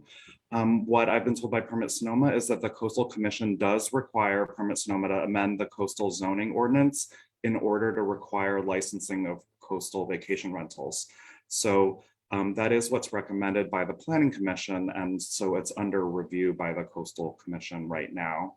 And so any amendment to the coastal zoning ordinance would not be effective until it's certified by the Coastal Commission, and vacation rentals will not be required until there is that certification. So I know that there's been confusion around whether the business licenses could and would be applied to the coast, and right now they're not going to be, and they would be only after the Coastal Commission approved that change. Additionally, the operational standards that are being talked about in the county, where we're going to have a 24-hour hotline where people can raise any concerns about vacation rentals, those are going to be connected to the licensing program, so that those operational standards wouldn't be applied to the coastal zone until that licensing program is complete and approved for the coastal zone as well. So it's a ways away. I mean, the overall vision is to bring I think at least Permit Sonoma would like to see the coast have policies that largely are consistent with the rest of inland Sonoma County to the extent reasonable, but that's a full process that would have to take place for that to happen. Basically, there's Gary Halfrick always tries to clarify, but basically Permit Sonoma has a local coastal program, and within the program is the local coastal plan, as well as the coastal zoning ordinance and the coastal administrative manual. So it's confusing because there's two LCPs, there's two P's there in the acronym, but essentially the vacation rental piece would have to go through the whole process in order to be built into the coastal zone. To me, that was the most relevant part about the vacation rentals, but I can give a brief timeline update. Basically, the Planning Commission has been hearing about vacation rentals. They had, I believe, 3 meetings, and they did a lot of the substantive work in March and May, and they're making recommendations to the full Board of Supervisors, and the full board will hear that in August. So the date that is planned to hear vacation rentals is August 2nd at the Board of Supervisors. That basically the Planning Commission made some specific recommendations about the existing cap areas and lowering the cap from 10% to 5%. And they also recommended to the board to exclude R1 zoning. And so those are considerations that the board will have to take up in August. And so again, the Planning Commission made these recommendations. The board has this plan for August 2nd. And because there's been an increase in the number of permits, as people have started talking about the moratorium, about the additional restrictions, the board went forward with that temporary urgent moratorium for 45 days. And I think it will likely be extended so that it captures the time period until the board makes their policy action. So Brian, I see you have your hand up. Is it fine, Marty, for me to just call on him, or what makes sense? Yeah. Okay. So just to clarify on that, as the board actually makes their legislation, that will technically be included in there, but it won't go into effect until the Coastal Commission approves, or there will be additional, we need to do it, the board will have to do additional legislation to include us? I believe the board will have to do additional legislation to include you, but I am not 100% sure. But I mean, from the land use standpoint and from all their written materials, they've been clear that the coast is not included in the work. So I think that I believe it would be a separate process that would need to happen. On the side of the business licenses, I think that's, it's possible that that could be rolled out, and then if the coastal zoning ordinance were moved forward, then that could happen, because I think there was an idea initially where people thought that the licenses could go in place right away, and now it sounds like the Coastal Commission has confirmed that there needs to be a coastal zoning ordinance approval. Right, and I felt like I know that people here weren't expecting that, you know, any 5 or 10% caps here, because that's unrealistic. But more, we were there was sort of some information from Gary and from PRMD more generally that maybe that some of those other measures would go into place right away, with that we'd be part of that. So, you know. Right, I've heard talked about the vacation rental license being implemented right away. And I think that was something that was publicly talked about, but then they got that clarification from the Commission. Thank you for the clarification, Leo. It's been confusing. You're welcome. Okay, so that's kind of what's happening with vacation rentals right now. And then for the local coastal plan, so currently I've gotten some next steps and some, let's see, I mean, you all know sort of the long history of sort of what's happened so far on the local coastal plan, but just a reminder that they did at the Planning Commission hear the local coastal plan on July 26th of last year, and then they heard it again in October of last year. Since then, I just requested the dates from Permit Sonoma, and the Planning Commission did go through key sections for a series of meetings. So they met on November 10th, January 13th, February 3rd, March 3rd, and March 28th to discuss kind of particular sections. And you could certainly go back into their calendar and view those if there were anything in there that you wanted to see. And so then the next steps are that basically the Planning Commission had those meetings so that they could give feedback and hear from the public. And so staff are currently working on revising their draft, and they are planning to put out a new draft of the LCP that reflects what they heard in those series of meetings on May 27th. That's their plan. And they have told me that they would provide a version that shows track changes so that people can see what was changed in response to all those meetings. And they would also put together some kind of matrix to show comments or questions that came to them and how they were addressed, so that you would be able to see that alignment.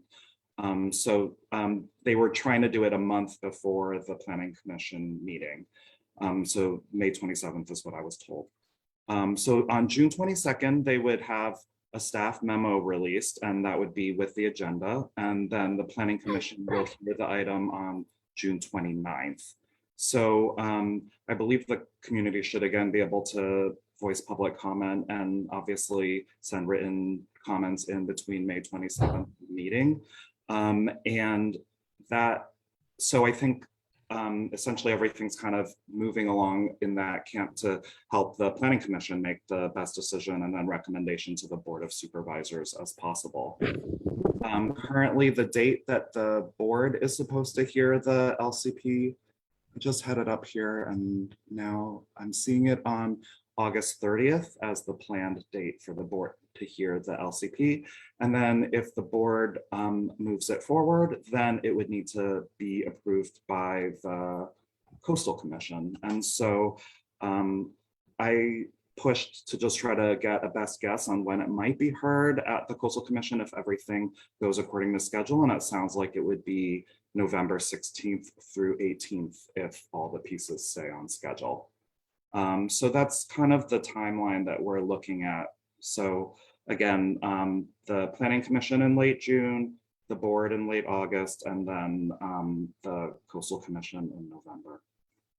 Okay, thank you, Leo. Yeah, you're welcome. Beth, so now we're going to have a Q&A for both Leo and Lynda, and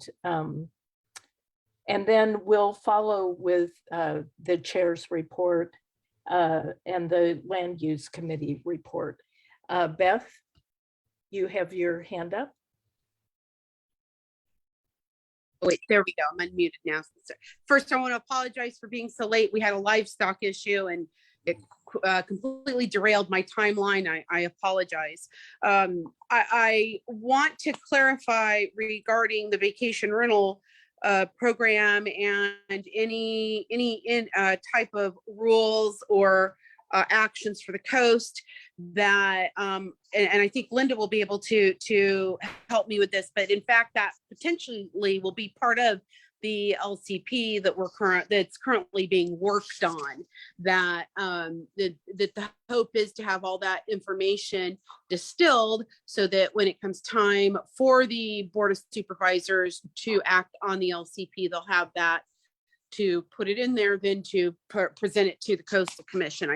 I that is my understanding, but I'm sure Lynda can elaborate on that. And then secondly, I very much appreciate everything Leo said regarding how the LCP has been being processed. It's been a fascinating series of meetings since July of last year, most monthly, mostly, some every other month, but with the Planning Commission, and they have prepared a packet with all public comments and all current Coastal Commission recommendations on the LCP to present to the Board of Supervisors for review. The public will be presented that document, hefty document is what I'm told, on May 27th.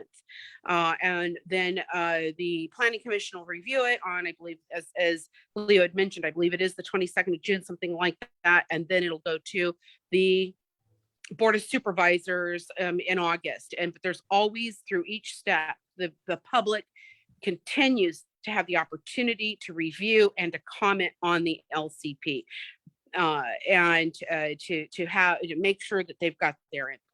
So I just wanted to clarify all of that. Thank you. Thanks, and I would Beth. actually have Leo sort of answer that. I know, Beth, you mentioned me, but I haven't gotten the opportunity to actually see or review the revised version of the LCP yet. And I know that Leo has been actually talking to staff. So I'm going to hand it over to Leo. Yeah, so Beth, I think that's right. I think that's for May 27th. They promised the community that they would get it out a month ahead. So, I mean, these dates are commitments that they made. They're not like Brown Act legal requirements, but they want people to have enough time to review everything. Because certainly, I think they've been told in the past when there hasn't been enough time that it's a problem. I think that all makes sense to me. The only thing I'm not sure about is just again, how the local coastal plan versus the coastal zoning ordinance move forward, because like the plan in some ways sort of at the most general level is supposed to be kind of a higher level planning document. And then the zoning ordinance is the sort of implementation at the zoning and kind of parcel level of the plan. So I don't know if I don't know if what you said, the LCP local coastal plan that we're working on right now, if it would, I'm not sure how it would interface with the vacation rental work that's happening right now. If I had to guess, I would have thought that it would need to be implemented through the coastal zoning ordinance, but certainly permits would know that technicality more than me. Well, Leo, I have to tell you, I am so impressed with everything that you have been telling us. If you're just recently becoming accustomed and familiar with the LCP, it is a gargantuan information to absorb, and you have done an excellent job. And I'm just so very impressed. Thank you. Well done. Thanks, Beth. You're welcome. Jill, I see you're the other hand. Can we go ahead and unmute you, please? Yeah, thank you. I was very happy to hear that in Lynda's report that we're moving forward on road repairs. At the last meeting, I announced in my newsletter to my Jenner community that we would be you'd be wanting a survey of roads that are crying out for repair. And I had many people jump in and say, let us know what to do. So I'd like to just have a sense of what I should tell these folks and how we can get ourselves organized to present you with the information that you need in terms of planning for road repairs. Well, Jill, you also noticed from the minutes that we decided to have a road conditions ad hoc.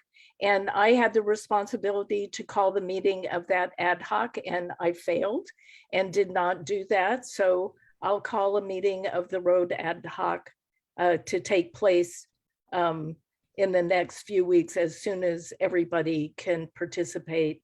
And we'll have a report on that at the next meeting when we have time to discuss it. Okay, is there a timeline that we need to get this information to Lynda? Yeah, so I'm actually trying to get started early so that we have an opportunity for community engagement. It won't go to the Board of Supervisors until next year, but that means that really our negotiations with transportation and public work really start kind of at the end of this year. So I want to make sure that when I sit down with Johannes and Janice and they're like, here's the roads that we want to repave, and I'm like, here are the roads that the community wants, and here are the bike and pedestrian improvements that we want to see made in our communities as well, that I'm armed with all of that information ahead of time. So I think just about now, and I don't think, Chair Campbell, that it's a problem that you didn't convene the ad hoc. I think that now is a pretty good time to get started, and that'll still keep us on the timeline. Yeah, and I'd like to get started on that right away, but since everybody will learn in my chair's report that we're currently intending for most of the July meeting to be concerned with a final review of the LCP.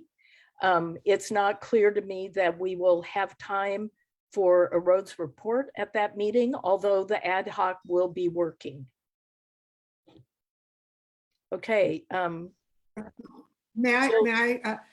It sounded like the interchange between Lynda and C was very helpful in terms of saying that the ad hocs might now begin to include community people, because if you could do that, there are people really active in the Jenner community on the issue of road repairs. I probably would not be as the best person to be on that ad hoc, but if you were going to open it up to community people that have really rolled up their sleeves on the issue, I'd be very happy to bring someone from Jenner into that ad hoc. Well, I'd like to have the MAC representative ad hoc meet first and talk about the mechanism we think it's best to use and whether we should do one mechanism for the whole coastal region or whether we should divide it up by community and kind of get the lay of the land before making a decision about how to implement. And I heard what Lynda said. I will be emailing Lynda. I was not allowed legally to engage in a conversation with C when she made her comment, but I tried. Yes. Okay. One thing that I might add too is that I, for instance, served on the fire services ad hoc with Supervisor Rabbit, you know, which we only have 2, since we have board of 5, only 2 can ever serve on an ad hoc together. And we would meet sort of independently. And then we also had larger meetings with a whole bunch of stakeholders. So that's also an opportunity and an option for how ad hocs proceed in the future at the discretion of the chair. But sort of once the ad hoc is formed, you can then sort of include other community members, groups as appropriate. It's usually helpful, though, I think, to get together as the sort of council members first, you know, to talk about how you want to do that. Yeah, thank you. Scott, did you take your hand down? Yeah, Lynda said what I was going to say. Oh, okay, good. So I think C has her hand up to ask a question. Yeah, first, thank you, everybody, for this very thorough meeting. I just had, and also thank you, Leo, for that excellent explanation. I kind of have a comment and a question, a bit of concern and a recommendation. The inland communities that sort of led the movement that sort of led to regulating vacation rentals began with a really thorough sort of mapping, surveying of existing vacation rentals, and that was done by the Russian River MAC, and I think Vesta was a big part of that. And we kind of haven't had that sort of survey here on the coast. The best we have is our fire district sort of has a survey, and it's not complete or accurate. And I kind of do disagree with Bryan in that density is an issue on the coast, and it's something that's been handled in other ordinances and other LCPs looking at density. And I think we need to first get an idea really how many vacation rentals we have, with the coastal MAC doing the same kind of survey that the inland MAC did. And so that's just my recommendation. And also, as all these restrictions get put into place, or regulations, I should call them, reasonable regulations, and both performance and density in the inland areas, and we have to, here on the coast, first go through the certification of the plan, which we're now on 7 years. And then we have to go through revising the ordinances, which could take several more years. We're kind of in the Wild West out here for many more years without any kind of help with the impacts from vacation rentals. And so my question is, Lynda, is there a way to amend the ordinances before finishing the whole update of the LCP, both the plan and the ordinances? Because that would be something that could start addressing the problem now rather than many years down the road. Because we kind of push the problem out here if we're only regulating inland. I totally agree with you. And I have to say, this is something that I've been pushing staff on, is how quickly can we actually move forward with the implementation? Because you hit the nail on the head. It's the Wild West. You know, how many years that we've been in the LCP process, and then how many more years is it going to take to actually meaningfully implement, you know, those policies? And one thing that I do want to mention, you mentioned mapping. I also have been pushing PRMD on this. And I actually have maps of every single vacation rental permit in the county, but I'm not allowed to share it, which is very frustrating. But I think that we might be able to get some kind of, you know, less sensitive data, because that has like all of the sort of addresses and everything attached to it, that was maybe sort of higher level that I could share with you. And in the coast, because we don't have permits issued on the coast, it's based on the sort of BIA and TOT collection. So it goes through the sort of auditor, treasurer, tax controller's office, and that's where we get the information from. So if people aren't paying their TOT, we won't have it. And that's one of the frustrating things about the coast, is that we don't really, you know, have as robust of a mechanism in terms of enforcement and being able to catch potentially unpermitted vacation rentals. It's not as robust as it is inland, where we have both the TOT as well as the permit being issued. So anyways, I would love to follow up with you, see if you have sort of specific suggestions on, you know, how we could move forward with this more quickly in terms of implementation and facilitate that conversation with county staff. Well, I'm going to use the chair's discretion and insert a follow-on comment about this. The reason I asked Leo to update us about the whole vacation rental issue is that I had been under the impression before I attended the Planning Commission meeting a couple of weeks ago that vacation rental in the coastal zone was a totally different project in the county. And having sat in on the Planning Commission meeting, it seems that that the thinking about that has evolved. And now I no longer know whether it should be part of the LCP and we should slow the LCP down or not, because I don't know what the county is actually thinking about that. One thing that I want to mention is one of my goals would be, and we're actually moving, oh, I think I'm frozen. Good. You're good. You're good. You're muted. Okay, you were frozen and then there was a whole rapid, you're good. Also together. So anyways, so is that I really hope that we could get at least a complaint sort of hotline set up that wouldn't be inclusive of the coast. And this is something that's moving forward, of having a 24/7 complaint hotline for sort of unpermitted rentals. And if we are able to move forward with some kind of modified business license, like just to collect fees and potentially send quiet hours or something, that would potentially be an inroad where we could at least get some, sort of quality of life issues. But that's what they've been going back and forth with the Coastal Commission staff on. And I don't know if Leo, if you have the most updated information. I know that I had talked to, I think it was Fern from County Council and Gary about this a couple times, and they were going back and forth on whether the county could just move forward with a simple process that doesn't address land use, but really just addresses like loud noise and fire risk, for instance. Yeah, I mean, I said most of my most up-to-date information, but I mean, the sense that I got was there was some confusion about whether it needed to be in the local coastal plan or in the local coastal program. And so I think that it just has to be somewhere in the program, which is why they're targeting like the current zoning tool as the way to address it. So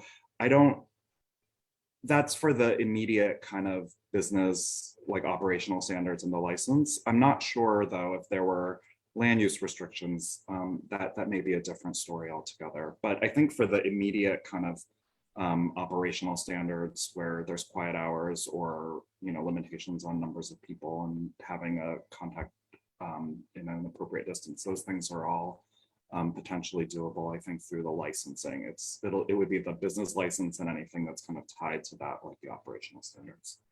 Okay. And the other thing is that we do actually have, and it's very old and it's very crummy to be honest, but like a very limited noise ordinance already in effect. And I would have to check and see if that also applies in the coastal zone as well, but it's been on the books for decades, so it might. And so it might even be possible that at least people could then, start filing complaints and you could see if the vacation rental is, paying the TOT or not, and whether they're in violation of any existing noise ordinances that we have that again are very bare bones and, not what we want to see. We want something more robust, but it might be possible. Okay, and I think Bryan is next. Right. So with respect to those maps, so I know that the River MAC actually did a lot of that research to do those maps.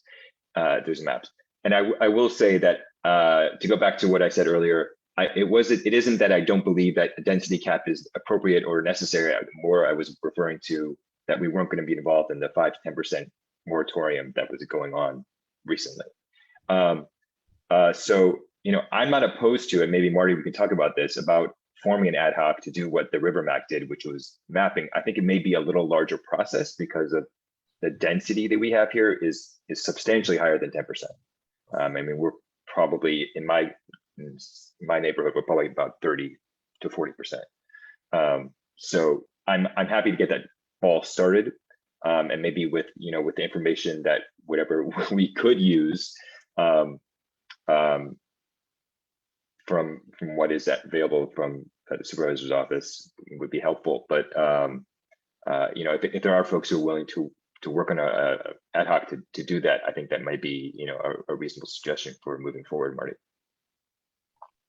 I think it would too, but I really want somebody at the county level to shoot the gun and say it's time to do that in the coastal areas. And I still don't feel like we've heard that. Yeah.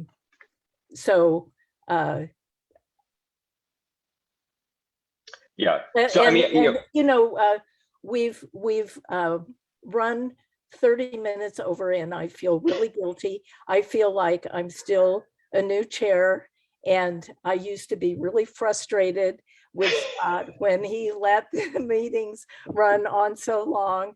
And I really, I'm sorry I felt that way, Scott. I really have so much more empathy now as the chair, but we have the land use committee, the chair's comments still to go. And this is going to be an important issue. Yeah. Well, we can. Yeah, I'm totally happy with waiting until the, maybe not the July meeting, but because that's going to be pretty busy with the LCP. But we could consider that either move that to then, or maybe that we can have a 10 to 15 minute conversation about how we want to start that mapping process. But, and whatever information we can get at the county level that we don't have to replicate would be is right. So not that I don't love redoing work. It will be time consuming, so we ought to allow enough time to do it. Maybe by the time we have the July meeting and we talk about the LCP, we'll at least know whether or not vacation rental considerations are going to be part of the LCP, because the draft will have been released. Can I just say something very briefly about that vacation rental density issue? I talked to Vesta. You asked me to prepare an agenda item, and I did talk to Vesta of the River MAC, and they were not successful in creating a map. They were not successful in creating a census, and she was very frustrated. And she said at some point she would be happy to talk to me about all the dead ends that they hit trying to do that. So that's all I wanted to say, is that they did not succeed in that project. And so I don't know what maps you're talking about, because she indicated to me that they had not been able to do that census. Okay, this is not an agenda item, so we'll make it an agenda item for a subsequent meeting, and we can give it the time it deserves. So are there any other questions for Lynda or Leo? Okay. I'll just add very quickly that I am pushing Permit Sonoma to produce better data and better information so that people can find it more easily. The county did the website update, and I've let them know that, it's been frustrating for community members to not be able to easily find information. So I'm hoping that they'll create a landing page for vacation rentals that's up to date and clear. And as you all move forward, I'll do what I can along with Elise and Lynda to try to get you any data that we can get that might be imperfect and always comes with caveats, but anything we can do to help the process, we're happy to do. Okay, thank you so much. As part of my chair's report, I want to thank everybody, including the people who have already left and are eating dinner, for having attended today. And I wanted just to tell the members a little bit about the July meeting. Since our March meeting in the last few weeks, Jill Lippett, Brian Lubitz, Elise, and I have had discussions about how best to provide an additional forum for the public to comment on the LCP before it goes to the Board of Supervisors. As you all know now from the presentation that Leo made and the comments that Beth made, our July meeting is going to fall between the Planning Commission's hearing about the revised draft of the LCP and the Board of Supervisors meeting to consider that, along with the Planning Commission's comments about it. And we'd like to have the July meeting focus on a consideration of this revised draft of the LCP. We'll invite both Permit Sonoma and our planning commissioner, Eric Konigshofer, to attend this meeting to listen to comments from MAC members and from the public about the draft of the LCP, and to answer questions that people have about that draft.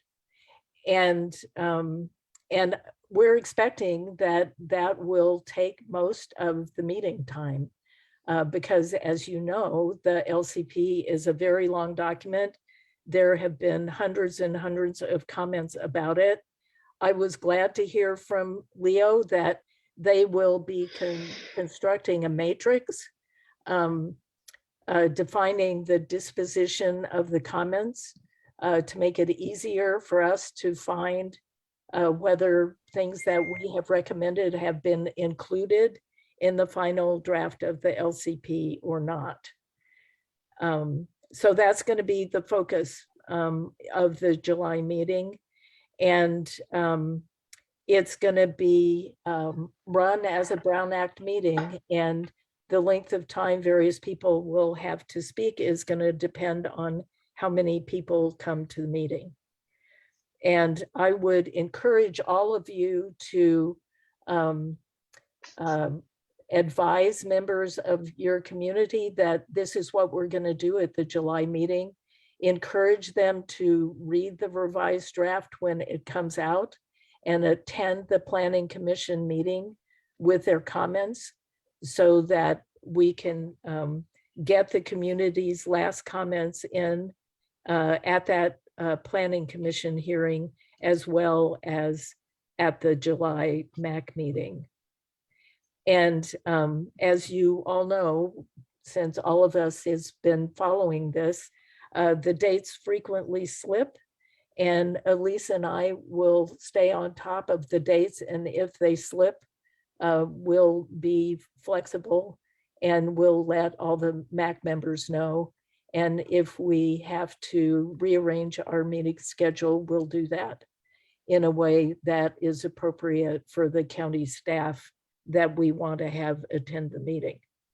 That way, we can be sure that Supervisor Hopkins has an opportunity to hear what the coastal residents think about the final draft of the LCP before it goes to the Board of Supervisors in August.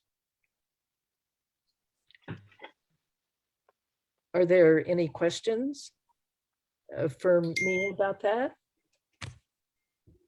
I have my hand raised. Oh, okay. So one thing that you said I'm excited about, if I'm correct in understanding, you said that that Gary will be available to answer questions, and I'm hoping that that means questions from the audience, from people that have been studying this LCP for years now, have offered many comments, have many serious concerns that really affect the well-being of the coast. And I've asked, I've been going back and forth with you about putting some of them on the panel, these people who are well-respected, well-researched, and have been on the LCP the whole time. Because Gary is going to sell the county line. He is the author or the overseer of the LCP. And I feel like when I read the purpose of the MAC, it says that we are supposed to be a forum for the exchange of ideas. I think it's a wonderful thing to be able to exchange ideas. The people that would like to comment would like to have Gary respond to their comments. The way that we are structured right now, it's not allowed. But I think if we promote the July 19th meeting as a Q&A, then that would be allowed for for Gary to respond to these, the people who as I said, have been in the weeds on this and may very well have serious policy questions that are not, there's no exchange of ideas if they just get to comment and there's no back and forth. If there's no response, that's not an exchange of ideas, that's not a forum. And if you read the purpose of the MAC, that's our purpose is to create a forum for the exchange of ideas. I don't feel I'm not a policy, haven't been deep into the weeds on the LCP. I hear what people have critiques of, but I am not a good spokesperson or a good person to question Gary. But there are people in my community that I speak for that have that expertise. Higgins being one of them, Richard Charter, who was also here today, there are many people that are I'd love to be able to have an exchange with Gary. So I'm asking Jill, when format. we had our discussions with Elise about this, it was the night before she left on vacation, and Elise deserves her vacation.